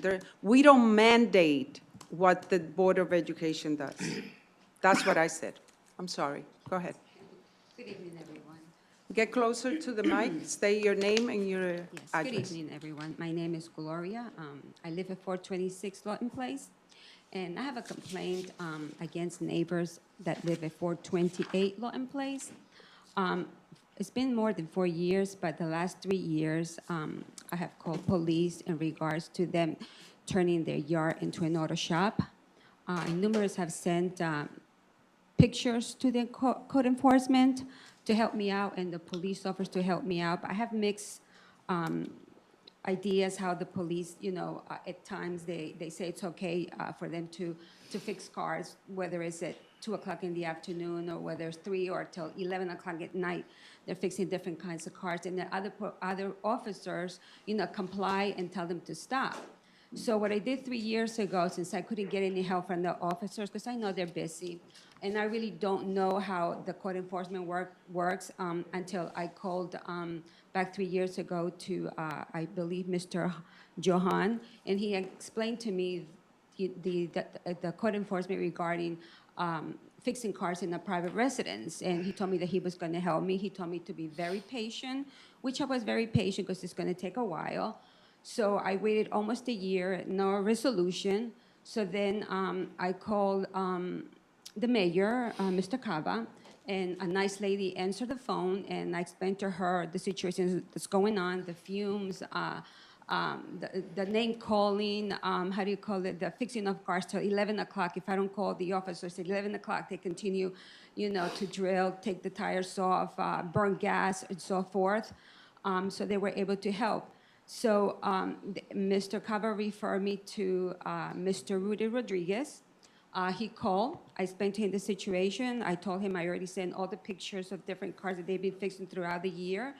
I sent it to Mr. Johan, and he said that he was going to take care of it. So now we're going through, 3 years, and I haven't heard from anybody. And they are still, fixing different cars. Not the owner of that residence has 5 garages, and 3 of them he's cleaned them up because he used to rent them, and now he cleaned them up, and now he has cars in there, and he's there working till 10 o'clock with his sons and his friends working on these cars. They're drilling, gas comes into our home because the way our houses are so close together and our bedrooms are right next to it. And they don't want to stop. And I know the police has been going over there and lately and speaking to them, but they're very, how can I explain it? Very stubborn. I don't know if they know the rules of the code enforcement. I just want somebody to help me out how to resolve this problem. If there's anything that I can do, I'd be more than glad to help out. I'm sure I'm not the only resident that's going through this. You hear the name calling, disrespectful. My mom and I live at that house. My dad just passed away. There were times when I was taking care of my dad through home hospice. We couldn't even get any. We couldn't get any rest because it was a non-thing, There were times when I couldn't even go to sleep because my dad was really sick, and here they are fixing cars till 10, 11 o'clock. Couldn't even take a nap during the day. This was every single week. My mom tried to speak to them a couple of weeks ago, to the owner, to let her know about his garbage. There's another thing, too, that we call code enforcement regarding their garbage, and every year they do it. So I stopped calling regarding the garbage. Right now, my concern is, them turning their backyard into an auto shop, and very unhealthy for us. They're taking the peace of mind away from us. They have done that already. It's very stressful for my mom and I.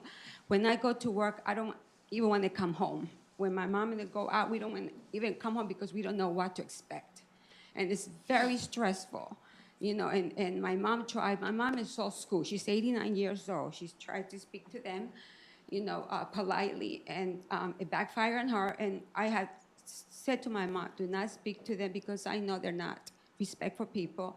Even the officers have advised my mom not to, because they also fought with my mom a couple years ago. So from that point on, the officer says, I know there was an officer, I can't remember his name, he passed away, that his father lives in a Lawton Place. He was really nice, he was trying to help us out. But unfortunately, he passed away in an accident, I believe. And so my mom tried to talk to them, and it backfired on her. He started yelling at her and telling her that this is my house, I can do whatever I want, and you could go to anybody that you'd be complaining, and they haven't touched me. So I just want somebody to help me out, how to resolve the situation, because it's very What is the stressful. address on Lawton Place? And I'm really sorry that this is happening to you, but we have the code enforcement director here, and I guess he has something to say. And after that, I just have something else. All right, so I am very sorry that she is saying that she's going through this for so many times, for such a long time, for many years. But I didn't even have no knowledge about the situation because this is a zoning matter due to the fact that these people are basically fixing cars in the residential area. So I'm gonna take her information, I'm gonna give her my business card, and I promise you tomorrow morning, I'm gonna find out the other side of the story, right? I gotta find out with the Inspector Delgado and with the zoning officer, Rodolfo Rodriguez. And then from there, we take the next step, which is probably visit that address and have a serious conversation. And the next step will be issue a summons and go see the judge. Very simple. I'm in shock because Rudy is very, very good in following up with problems, but we have to hear the other side of the story. Sometimes, like she stated, we only work 9 to 5, and she said they doing things at 10 o'clock at night. If they call the police, then police will probably send me a report, but I have not received anything when it comes to that. So I am very sorry that she has to go through this for such a long time, but I will take care of it tomorrow. Okay, thank you. Chief, hold on, Maria. I want to ask you a question. I do too.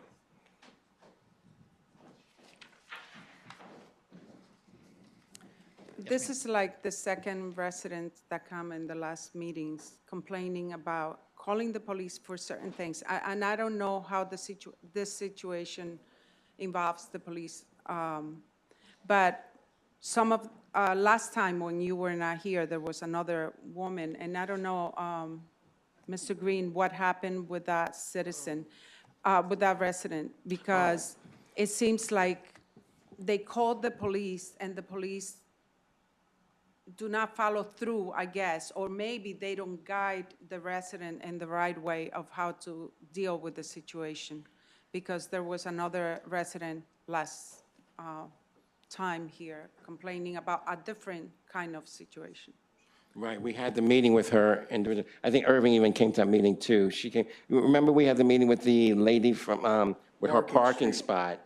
And 409 Market. Okay, 409 Market. So we had a meeting immediately after with her. And she was also able to come in. She walked over to the police department, and they took a report directly as Lieutenant Tehran. So we did have a meeting with her directly. Okay. It was the next Okay. day, as a matter of fact. Yeah. She came, or the day after, sorry. Okay. And I just want to put this on the record. Remember that lady stated that the same day she came here, that was the same day she submitted the survey. the survey. Uh-huh. So the next morning, the zoning officer went there and verified that she is allowed to have 2 parking spots. Then we had a meeting with her, chief, lieutenant, Lieutenant Tehran. Toran, and the young lady and her father. Okay. So on that situation is It's taken care of? almost there because we sent notice of violation to the other property owner for them to be fair, right? Because they've been there for so many years. We just don't want to say, oh, you don't have those parking spots anymore. So we sent notice of violation. We explained to her, and she was okay to allow us to give them time to be able to receive the letter from us. Okay. All right. So, I can actually, I know what you're speaking of now. I was in that meeting, and I'm not sure what was said here, but what was said, there were multiple phone calls. I think it was the last 6 months, there were 2. Yeah. And the first one resulted in an arrest, and the second one resulted in an advisement because it wasn't that way. There was an accusation made that police were called, and they never came. Played the videotape, the audio tape, and that was not the case. okay. Didn't request. She called, and she said, you know what, never mind. I don't need anybody. Okay. And that's what, so there were maybe things were said here that weren't in fact true, that what we had on the, I think may have been perception, what she may have believed, but that was not the case. The officers responded, there was an arrest in one situation, and then there was another thing that I understand it was a concern because the officers shook hands with the person. And it was that the gentleman extended his hand to the police. They didn't smack it away, they didn't do anything. Part of community policing, we speak to people, and if that was thing, it wasn't that they were friends and nothing happened because of that. It was because they, okay, we'll lower the music any much, thank you very much. And that's what occurred. Body-worn cameras, everything else was reviewed. So in that situation, it was apparently not as presented.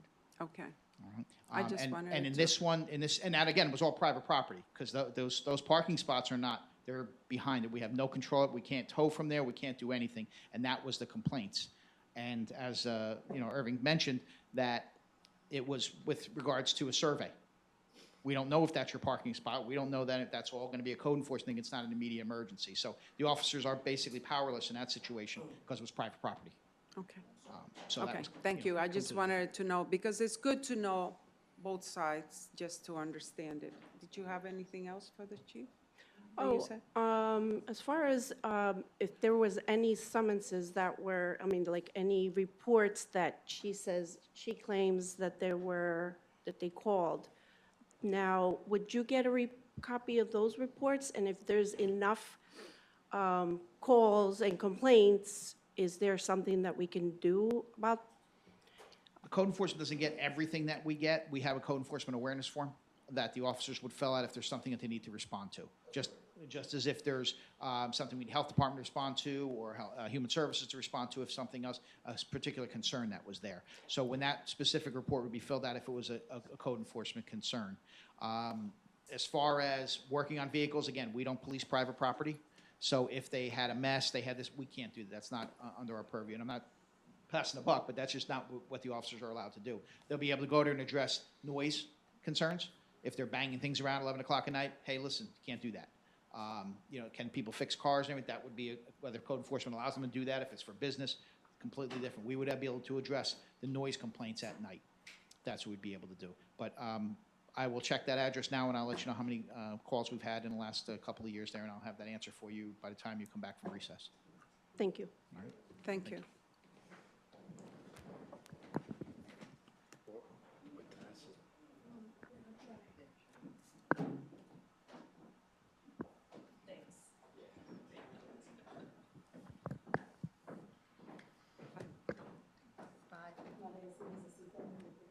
Okay.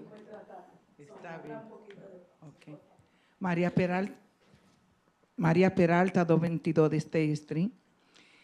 Yo vengo a hablar con el jefe de policía y para que también el director de la policía sepa algo que tal vez ellos dos no saben, lo que está pasando dentro del departamento de policía. Okay, déjala que. I come to speak to the chief of police and also to the director of the police department to speak about something that's happening in the police department that they may not be aware of. Del caso de Kerlin Domínguez, se trata de Adel, cuando lo agredió a él. El muchacho llamó a la policía al 439 de Marque. It's regarding, ¿cuál es el nombre del muchacho? Kaylin Dominguez, in regards to alleged case with Adele. He called from 439 Market Street.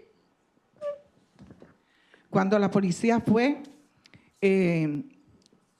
Adele le quiso tirar una guagua encima a él para matarlo.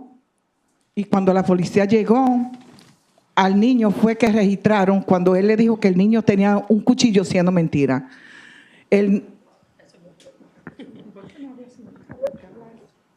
Okay. Oh, no te van a quitar los 5 minutos porque I'm translating. She's worried that her 5 minutes will go faster because I'm translating. So she mentioned that the kid, because she called him a niño, arrived and Adele tried to throw his truck on top of him. And when the police got there, they registered, because she said, right? Registered the child because Adele said that he had a knife on him. Cuando la policía fue, ellos le dijeron a Kaylin que si a Adele le pasaba algo, él caía preso. Otra cosa fue que cada vez que él va a la policía a poner un complaint, él va a atacar a Kaylin a la casa o donde él esté, porque ya cuando él va a la policía y llega a su casa, Adele lo agrede diciéndole que él fue a la policía a hablar de él. So he was told that if he attacked Adele, that he'd be the one to get arrested. And every time he goes to put in a complaint at the police department, he says that Adele is waiting for him, already knowing that he's putting a complaint, waiting for him at home and threatening him. Mi pregunta, con mucho respeto para el jefe de la policía, es ¿cómo nos podemos sentir seguros? Si la información de adentro de la policía está saliendo todos los días para afuera. Otra cosa, My question to the chief of police is, how can we feel safe knowing that all the information that is said and shared at the police department is being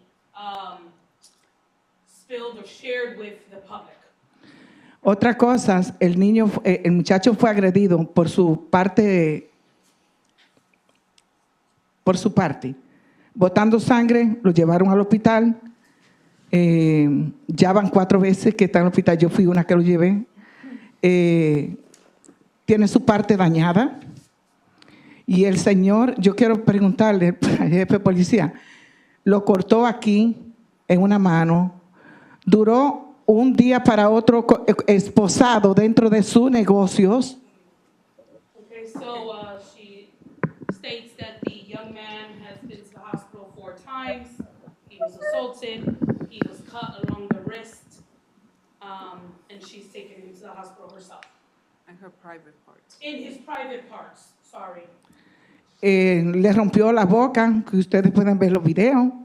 Y él sigue suelto por la relación que tiene dentro del departamento de policía. No estoy diciendo que el jefe de policía sepa todo lo que está pasando, porque hay muchas cosas que no puedo explicar hoy de accidentes que están sucediendo, inventado también, que la policía está haciendo muchas cosas feas. She alleges that the gentleman is still out on the street because of his relationship with the police department. She's not alleging that the police chief knows what's happening, but she wants to make sure that he knows it.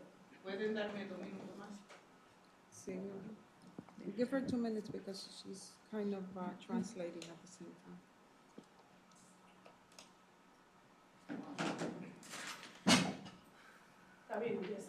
Amenaza de muerte grabada que nosotros lo llevamos a New Brunswick. Todavía también el juez preguntó por qué el departamento de policía. Ese señor no está preso. Y esa es la pregunta de nuestra comunidad hoy. Death threats, and when they go to court in New Brunswick, the judge has stated, why hasn't the police department done anything? And that is my question for the chief of police today. Nosotros, yo personalmente y su familia, porque no lo traímos a hablar a él aquí, porque el caso va a investigación ahora. Pero cuando el caso pase, porque yo estoy segura 100% que el caso no está en Perth, Amboy, que está en New Brunswick, y que él va a pagar por la violación que hizo. Cuando eso pase, yo quiero que... So I'm sorry, that's a lot. I'm going to keep interrupting her because it's too much. He is not here. I came on behalf of the family. He is not here today because the case is being investigated in New Brunswick. But when it does go through, that's where it stops. Go ahead. Go ahead. Ok, yo quiero saber después, jefe de policía, quiero que él diga, yo sé que no puede hablar ni ustedes tampoco, pero que un señor así no puede bregar con un contrato de grúa aquí en Perth Amboy. I know that the chief of police nor the city council members can speak to this, but I want to know how could a gentleman with a case like this work and have a contract with towing with the city of Perth. Otra cosa que hizo ilegalmente aquí fue poner un gate en la calle que es de nosotros, pensando que nosotros le vamos a hacer daño a él. Nosotros estamos buscando justicia con la ley, no haciéndole daño. Él ha pasado ¿cuántas veces ahora mismo por ahí? Ya Víctor Collado y yo lo grabamos. Entonces anda buscando problemas. Si a nosotros nos pasa algo, yo quiero estar protegida por el Departamento de Policía de Amboy. So another thing that he's done wrong is put a gate on his property illegally. And he's passed by this evening several times, and she wants to feel safe and secure by the police department. De nada.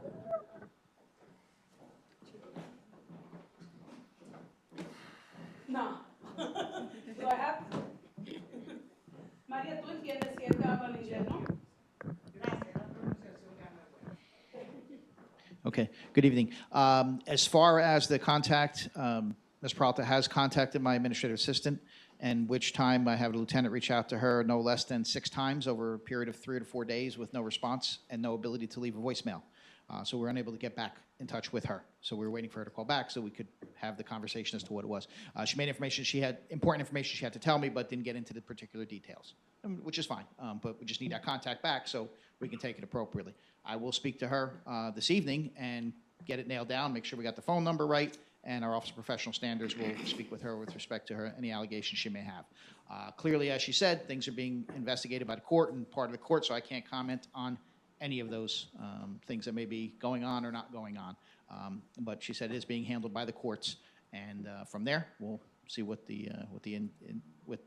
with what happens. And again, if she has anything she wants to speak about officers or potential misconduct by officers, our Office of Professional Standards will investigate it fully. Thank you. One more. Anybody else? Okay.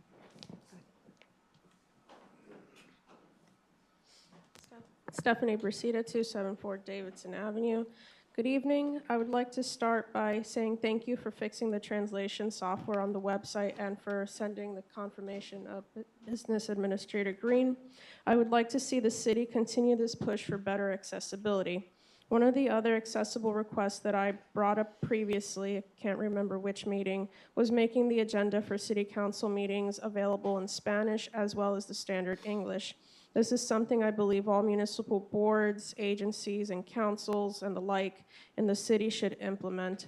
Another means of accessibility that should be reinstated is making the meetings available on Zoom once again for residents who may not be able to be physically present in this room for the meeting. Zoom can allow them the opportunity to speak and be heard by the council and fellow residents. Though it's not required by the Open Public Meetings Act, the city should make attending public meetings easier as technology allows. Now, because I'm kind of confused now on these 5 minutes, I wanted to touch base on something that I spoke about briefly at the last meeting, the 5-minute time limit. Last meeting, a group of Spanish-speaking residents addressed the council in Spanish using a translator whom Business Administrator Green had on speakerphone. When the first resident came up to speak, she was said that she wanted to speak for 5 minutes, and the council stated that what she had to say, along with the translation, had to be limited to the 5 minutes. Is this recollection correct? If so, I believe this is unjust because it basically boils down to an English speaker has their whole 5 minutes to speak their mind, but a non-English speaker is limited essentially to 2.5 minutes, so that the other 2.5 minutes could be spent providing a translation. Providing an English translation is not only for the benefit of the non-Spanish speaking residents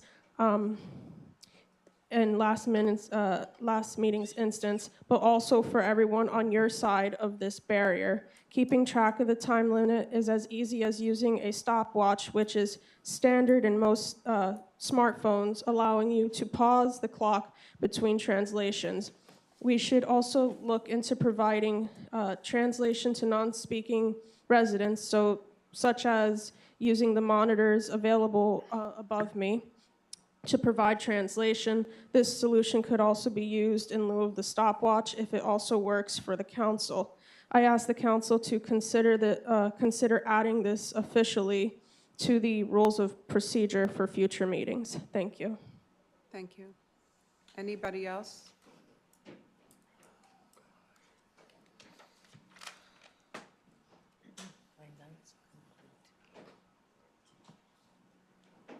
Vince Macchio, 215 Sheridan Street.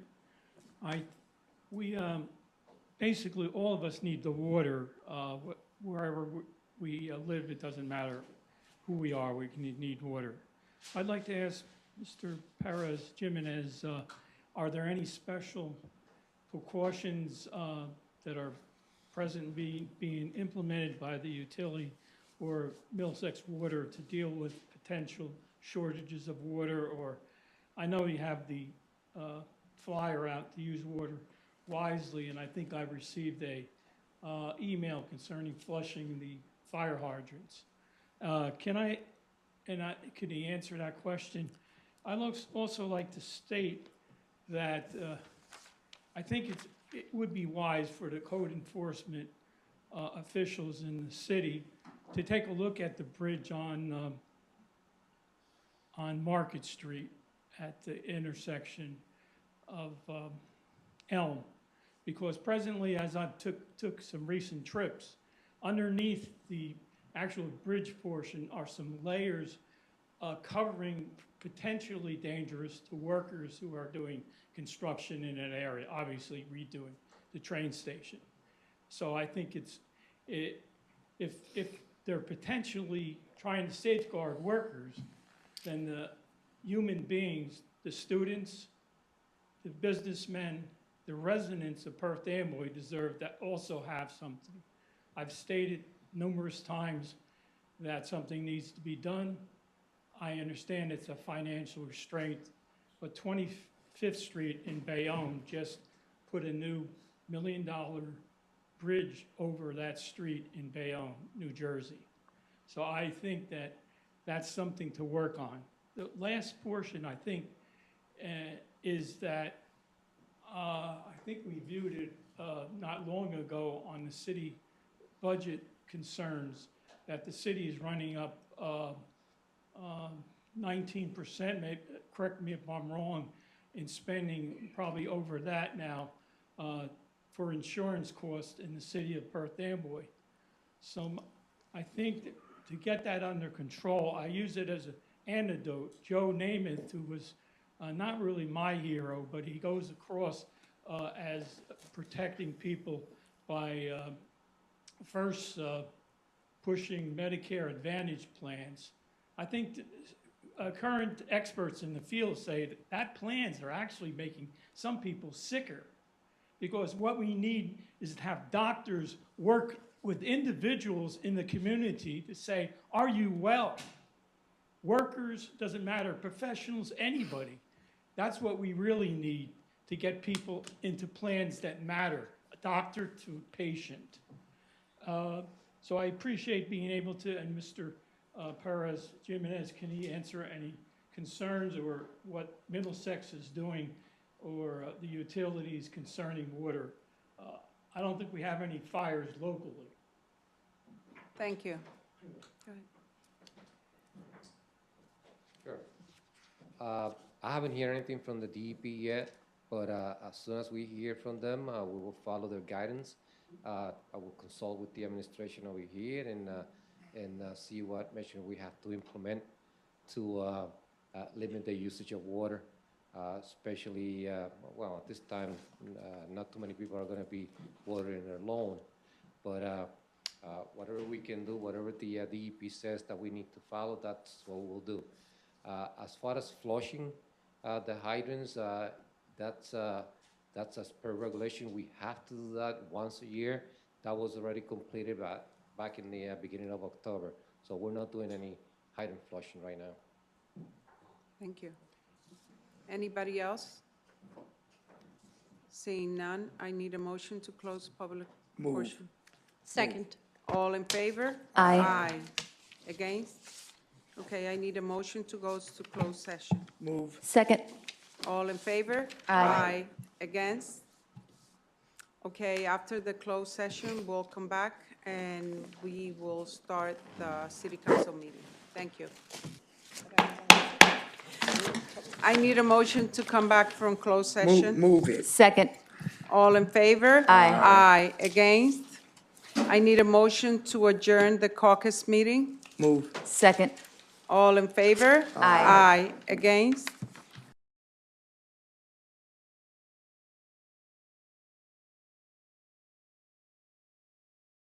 Okay, let's start the city council meeting. Okay, this is the November 13, 2024 council meeting in the council chamber.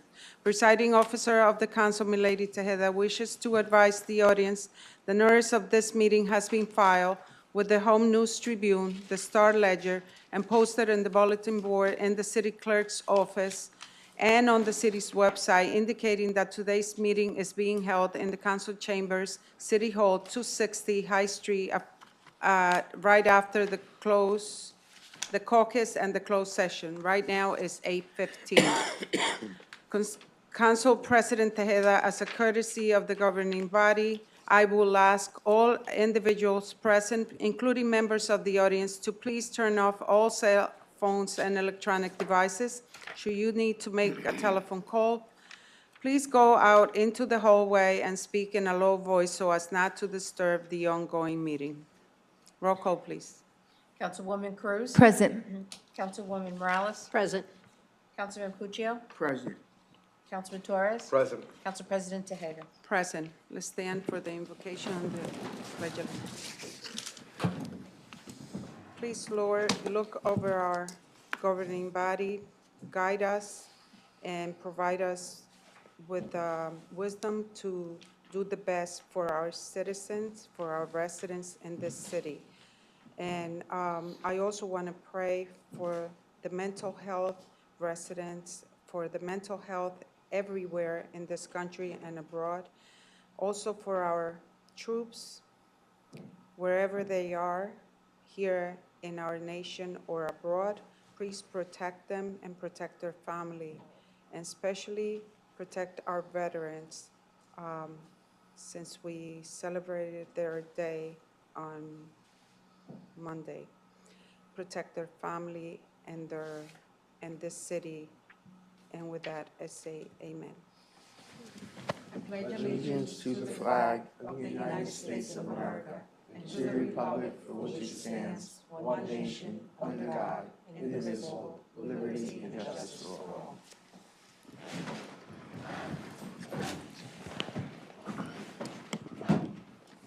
Okay, on the caucus meeting, we had the presentation. Then agenda, public comment. Citizens may address the council on any matter on the agenda which does not have its own scheduled public hearing. Citizens shall permitted to speak once for a maximum of 5 minutes. I need a motion to open to the public. Move. Second. All in favor? Aye. Against? Anybody to speak on agenda item? Seeing none, I need a motion to close public comment. Second. All in favor? Aye. Aye. Against? Okay, reports. Jill A. Goldie, CFO Controller, submitted a copy of Moody's Annual Issuer Comment Report for Perth Amboy. Number 2, Fallon Barczewski, Tax Collector, submitted the monthly report of collections for the month of October 2024. Ordinance, first reading, no public discussion. An ordinance of the City of Perth Amboy to amend and an ordinance entitled, an ordinance designating restricted parking spaces for use by handicapped persons. Ordinance number 380-85 and amendments adopted July 2nd, 1985, also known as Chapter 255C of the Code of the City of Perth Amboy. And this is about deletion and addition. I need a motion. Move. Second. Roll call, please. Councilwoman Cruz? Yes. Councilwoman Morales? Yes. Councilman Puccio? Yes. Councilman Torres? Yes. Council President Tejeda? Yes. Look over the resolution.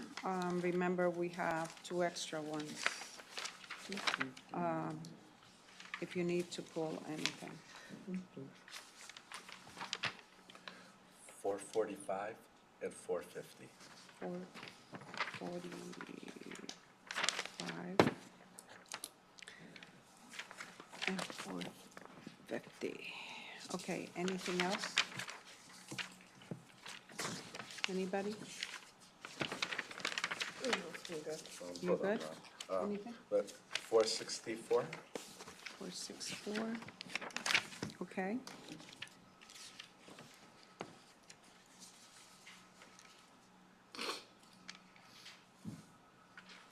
You good? You good? Are you good? Yep. Okay. So the consent agenda is R444, 1124, R446, 1124 through R449, 1124, R451 through R 463, 1124, R 465, 1124 through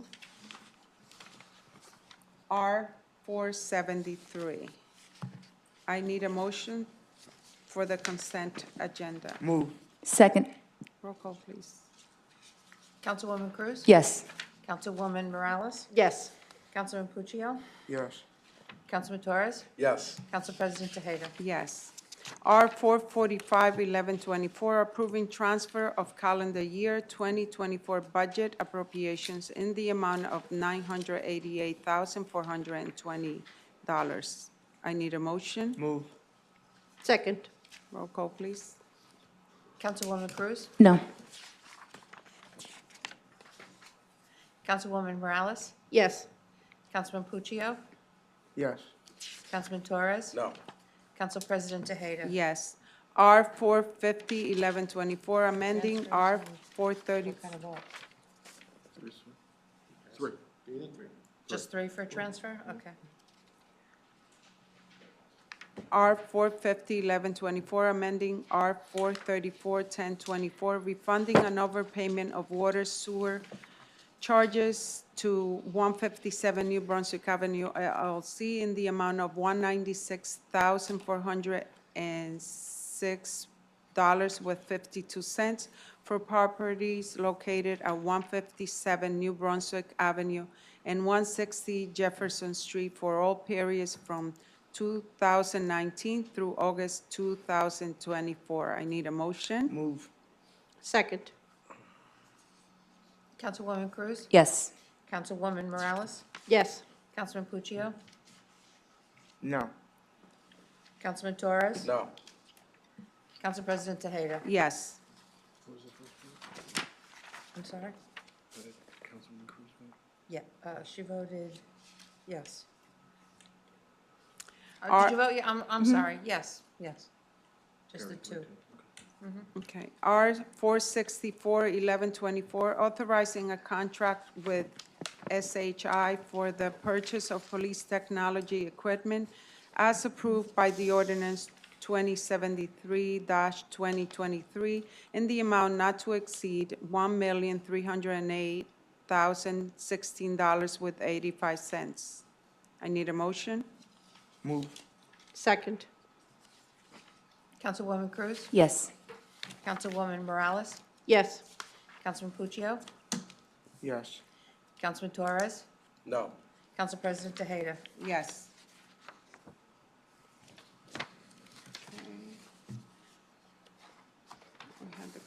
We had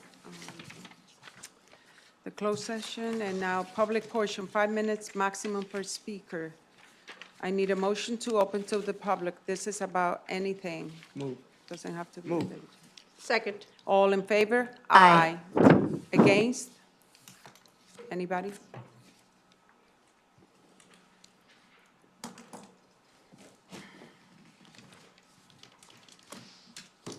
Stephanie Brasida, 274 Davidson Avenue.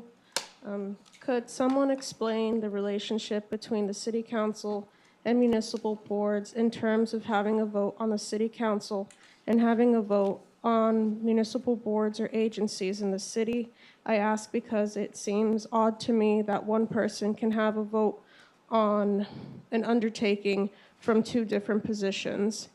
Can someone explain this further? And will the resolutions related to Met Apparel protect it from eminent domain for the sake of the employees and the business who would likely not remain in the city if forced to move, as stated in the August 14th meeting? Thank you. Okay, well, The ordinances for the council and the respective boards usually lay out how, the composition of the board. So for example, on the planning board, there's a, council representative. Yeah, there's a council representative on the planning board, there's a council representative on para. Most of the statutory boards, have, one member of council appointed to them. So, and it's set forth in the city's ordinances too, for the planning board composition, zoning board composition, what have you.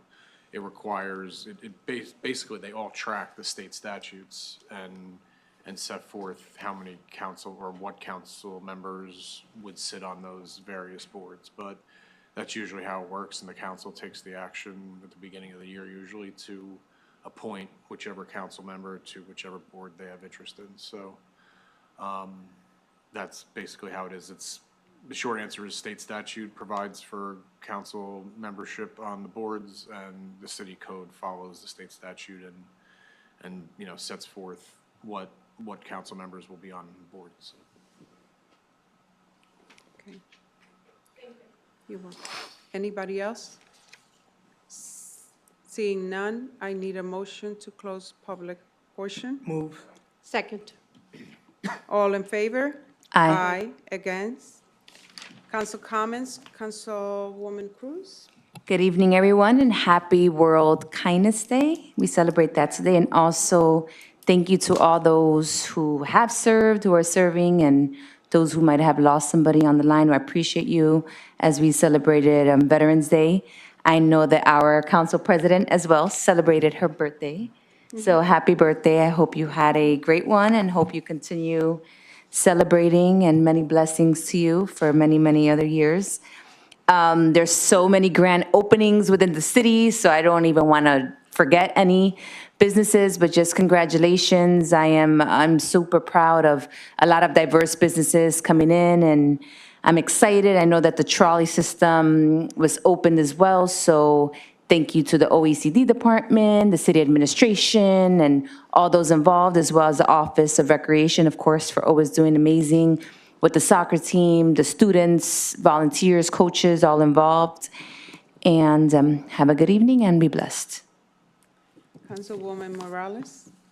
I just want to thank everyone again today for whoever came and participated. Congrats to the coaches and the players of the soccer teams that were recognized early this evening. Also just want to just announce that there are, I think it's the Puerto Rican Celebration Day this weekend coming up. On Saturday, there's going to be the flag raising here at City Hall Circle. I think it's at 1 o'clock. And then the celebration continues at Willens School at 2. Also, just wanted to wish our council president a happy birthday, and hope you did, enjoy your day yesterday. And also, we do have another birthday celebration coming up. I know Councilman Torres, it's your birthday coming up on Friday. And yours is happy usually birthday this, right? too.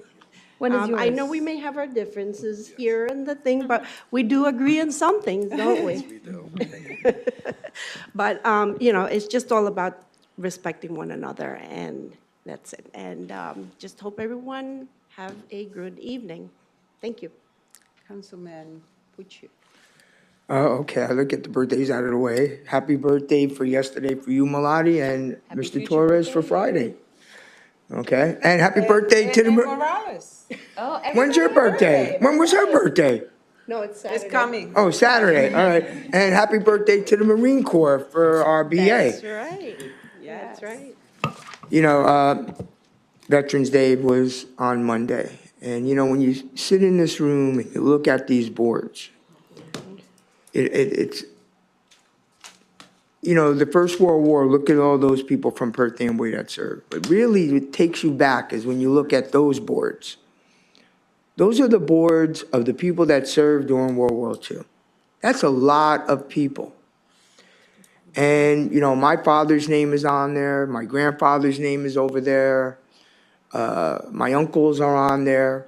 But the people that stayed behind, the people that worked in ASNR, and Copper Works, and National Lead, and the company that used to make the boats at the end of where they're going to build, Meridian is building the warehouses where Matson and Howell is today, that built the lifeboats for the Liberty ships. So Perth Amboy played a key role in those two wars.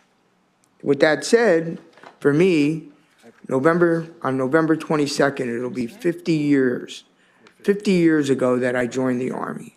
I don't like to say that out loud, but it was 50 years ago. And, and just to say one thing, we could have our disagreements, and sometimes we all get pretty heated up here. We all take our turns at that. But at the end of the day, it's because our heart is in the right place, is because we care. If we didn't care, we would be quiet, but we do care. And unfortunately, sometimes we're going to speak loudly about it. So, and that's what the people expect. They expect us to be their mouthpieces.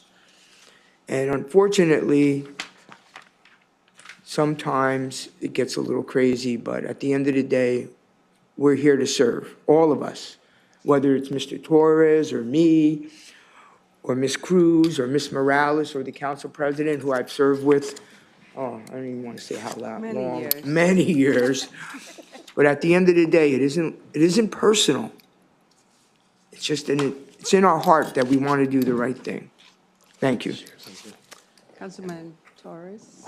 Did you? I have to share something afterwards. I want to wish you a happy birthday, Madam President, and a Yeah, happy birthday, thank you. Councilwoman Morales. Same to you. This is what happens when you have 3 Scorpios sitting on the council. I'd like to apologize if I insulted Councilwoman Morales in any way. That's not my intention. During a heated debate on something that I feel so passionately about, I feel that this is just an arena to voice our opinions and to fight for what we think is right. This is not personal. Like I said, this is, like Teddy Roosevelt said, this is the arena, and this is what we come here to do, to state and to fight for not just what we think is right, but for what we think is right for the people. Going back to businesses, and I keep on mentioning Schott because I love Schott Leather Brothers Factory, but they played an intricate part in World War II also. They provided our soldiers with A2 bomber jackets, with B3 bomber jackets. They provided our Navy with pea coats. They had military contracts for years and provided our soldiers with this equipment that was made mostly the residents of Perth, Amboy.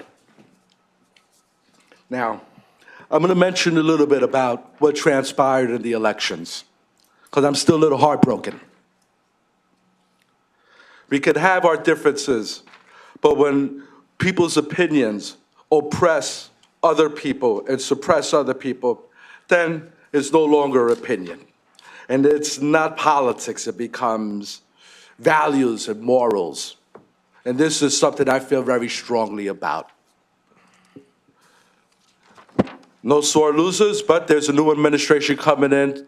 Not a new one, but the same old one going back to in our federal government. And some of their policies are going to really negatively impact our community. I mentioned it in the past, but Project 25 has a lot of provisions that would really negative impact a working poor community that is dependent on certain revenues from the county and from the state and from the federal government. I'm not sure if we lose any school funding, if our taxpayers are going to be able to cover that burden in this Abbott town. They no longer call it Abbott. I forgot what the new term is for our type of district. Special needs. Special needs district. And we are where we get majority of our funding is not from our taxpayers. But this is how one of the ways that we're going to be impacted. Now, you would think that by going partisan, that our numbers will come out stronger, since this has always been a historically Democratic town. And I was saddened to see how low the numbers have turned. That within the last election, that the numbers actually went downwards for the Democratic Party. And we had to do a lot of soul searching to why is that? Because basically, I didn't see any type of campaigning for the presidential campaign from our local party. Anybody really out there trying to help the Democratic Party win some critical seats in our country? Now, that is just one portion, but also,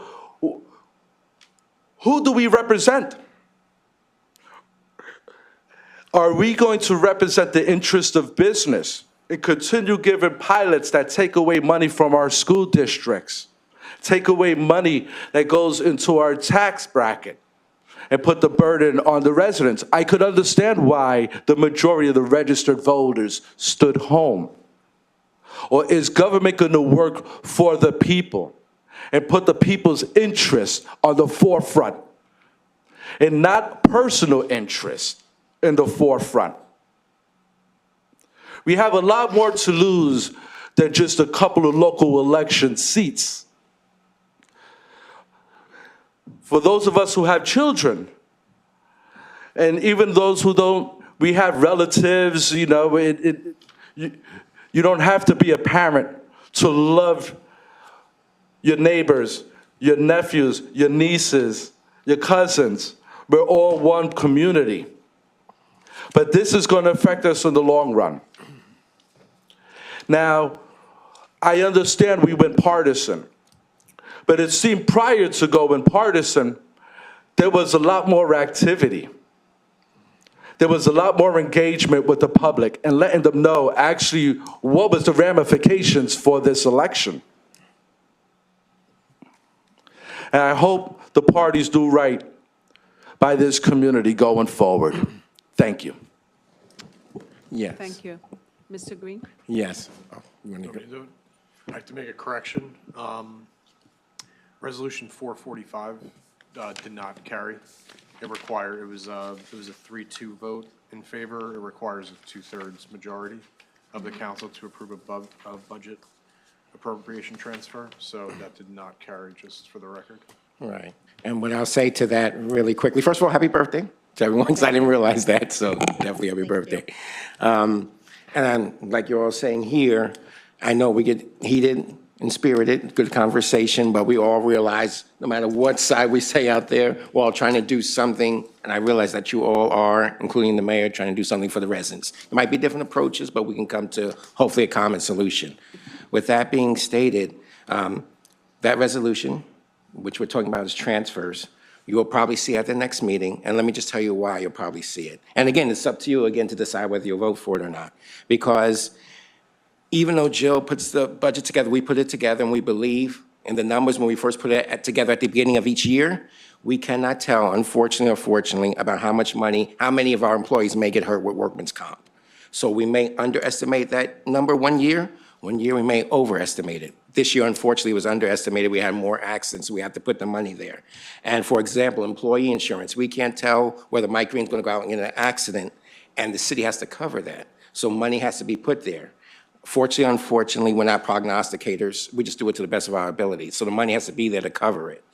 The money was coming out of different departments. I'm going to make sure you all have this prior to the meeting next time. All the different departments to include business administration, 30,000 taken out of there. But you'll see each one of the departments listed.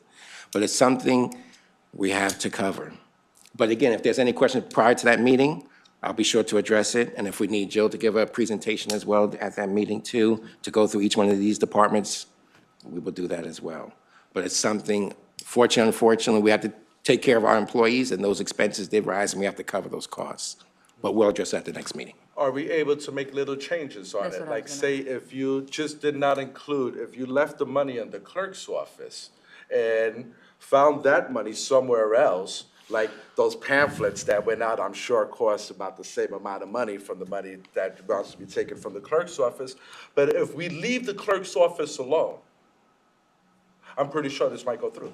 That I cannot say. We can ask Jill because she's the CFO.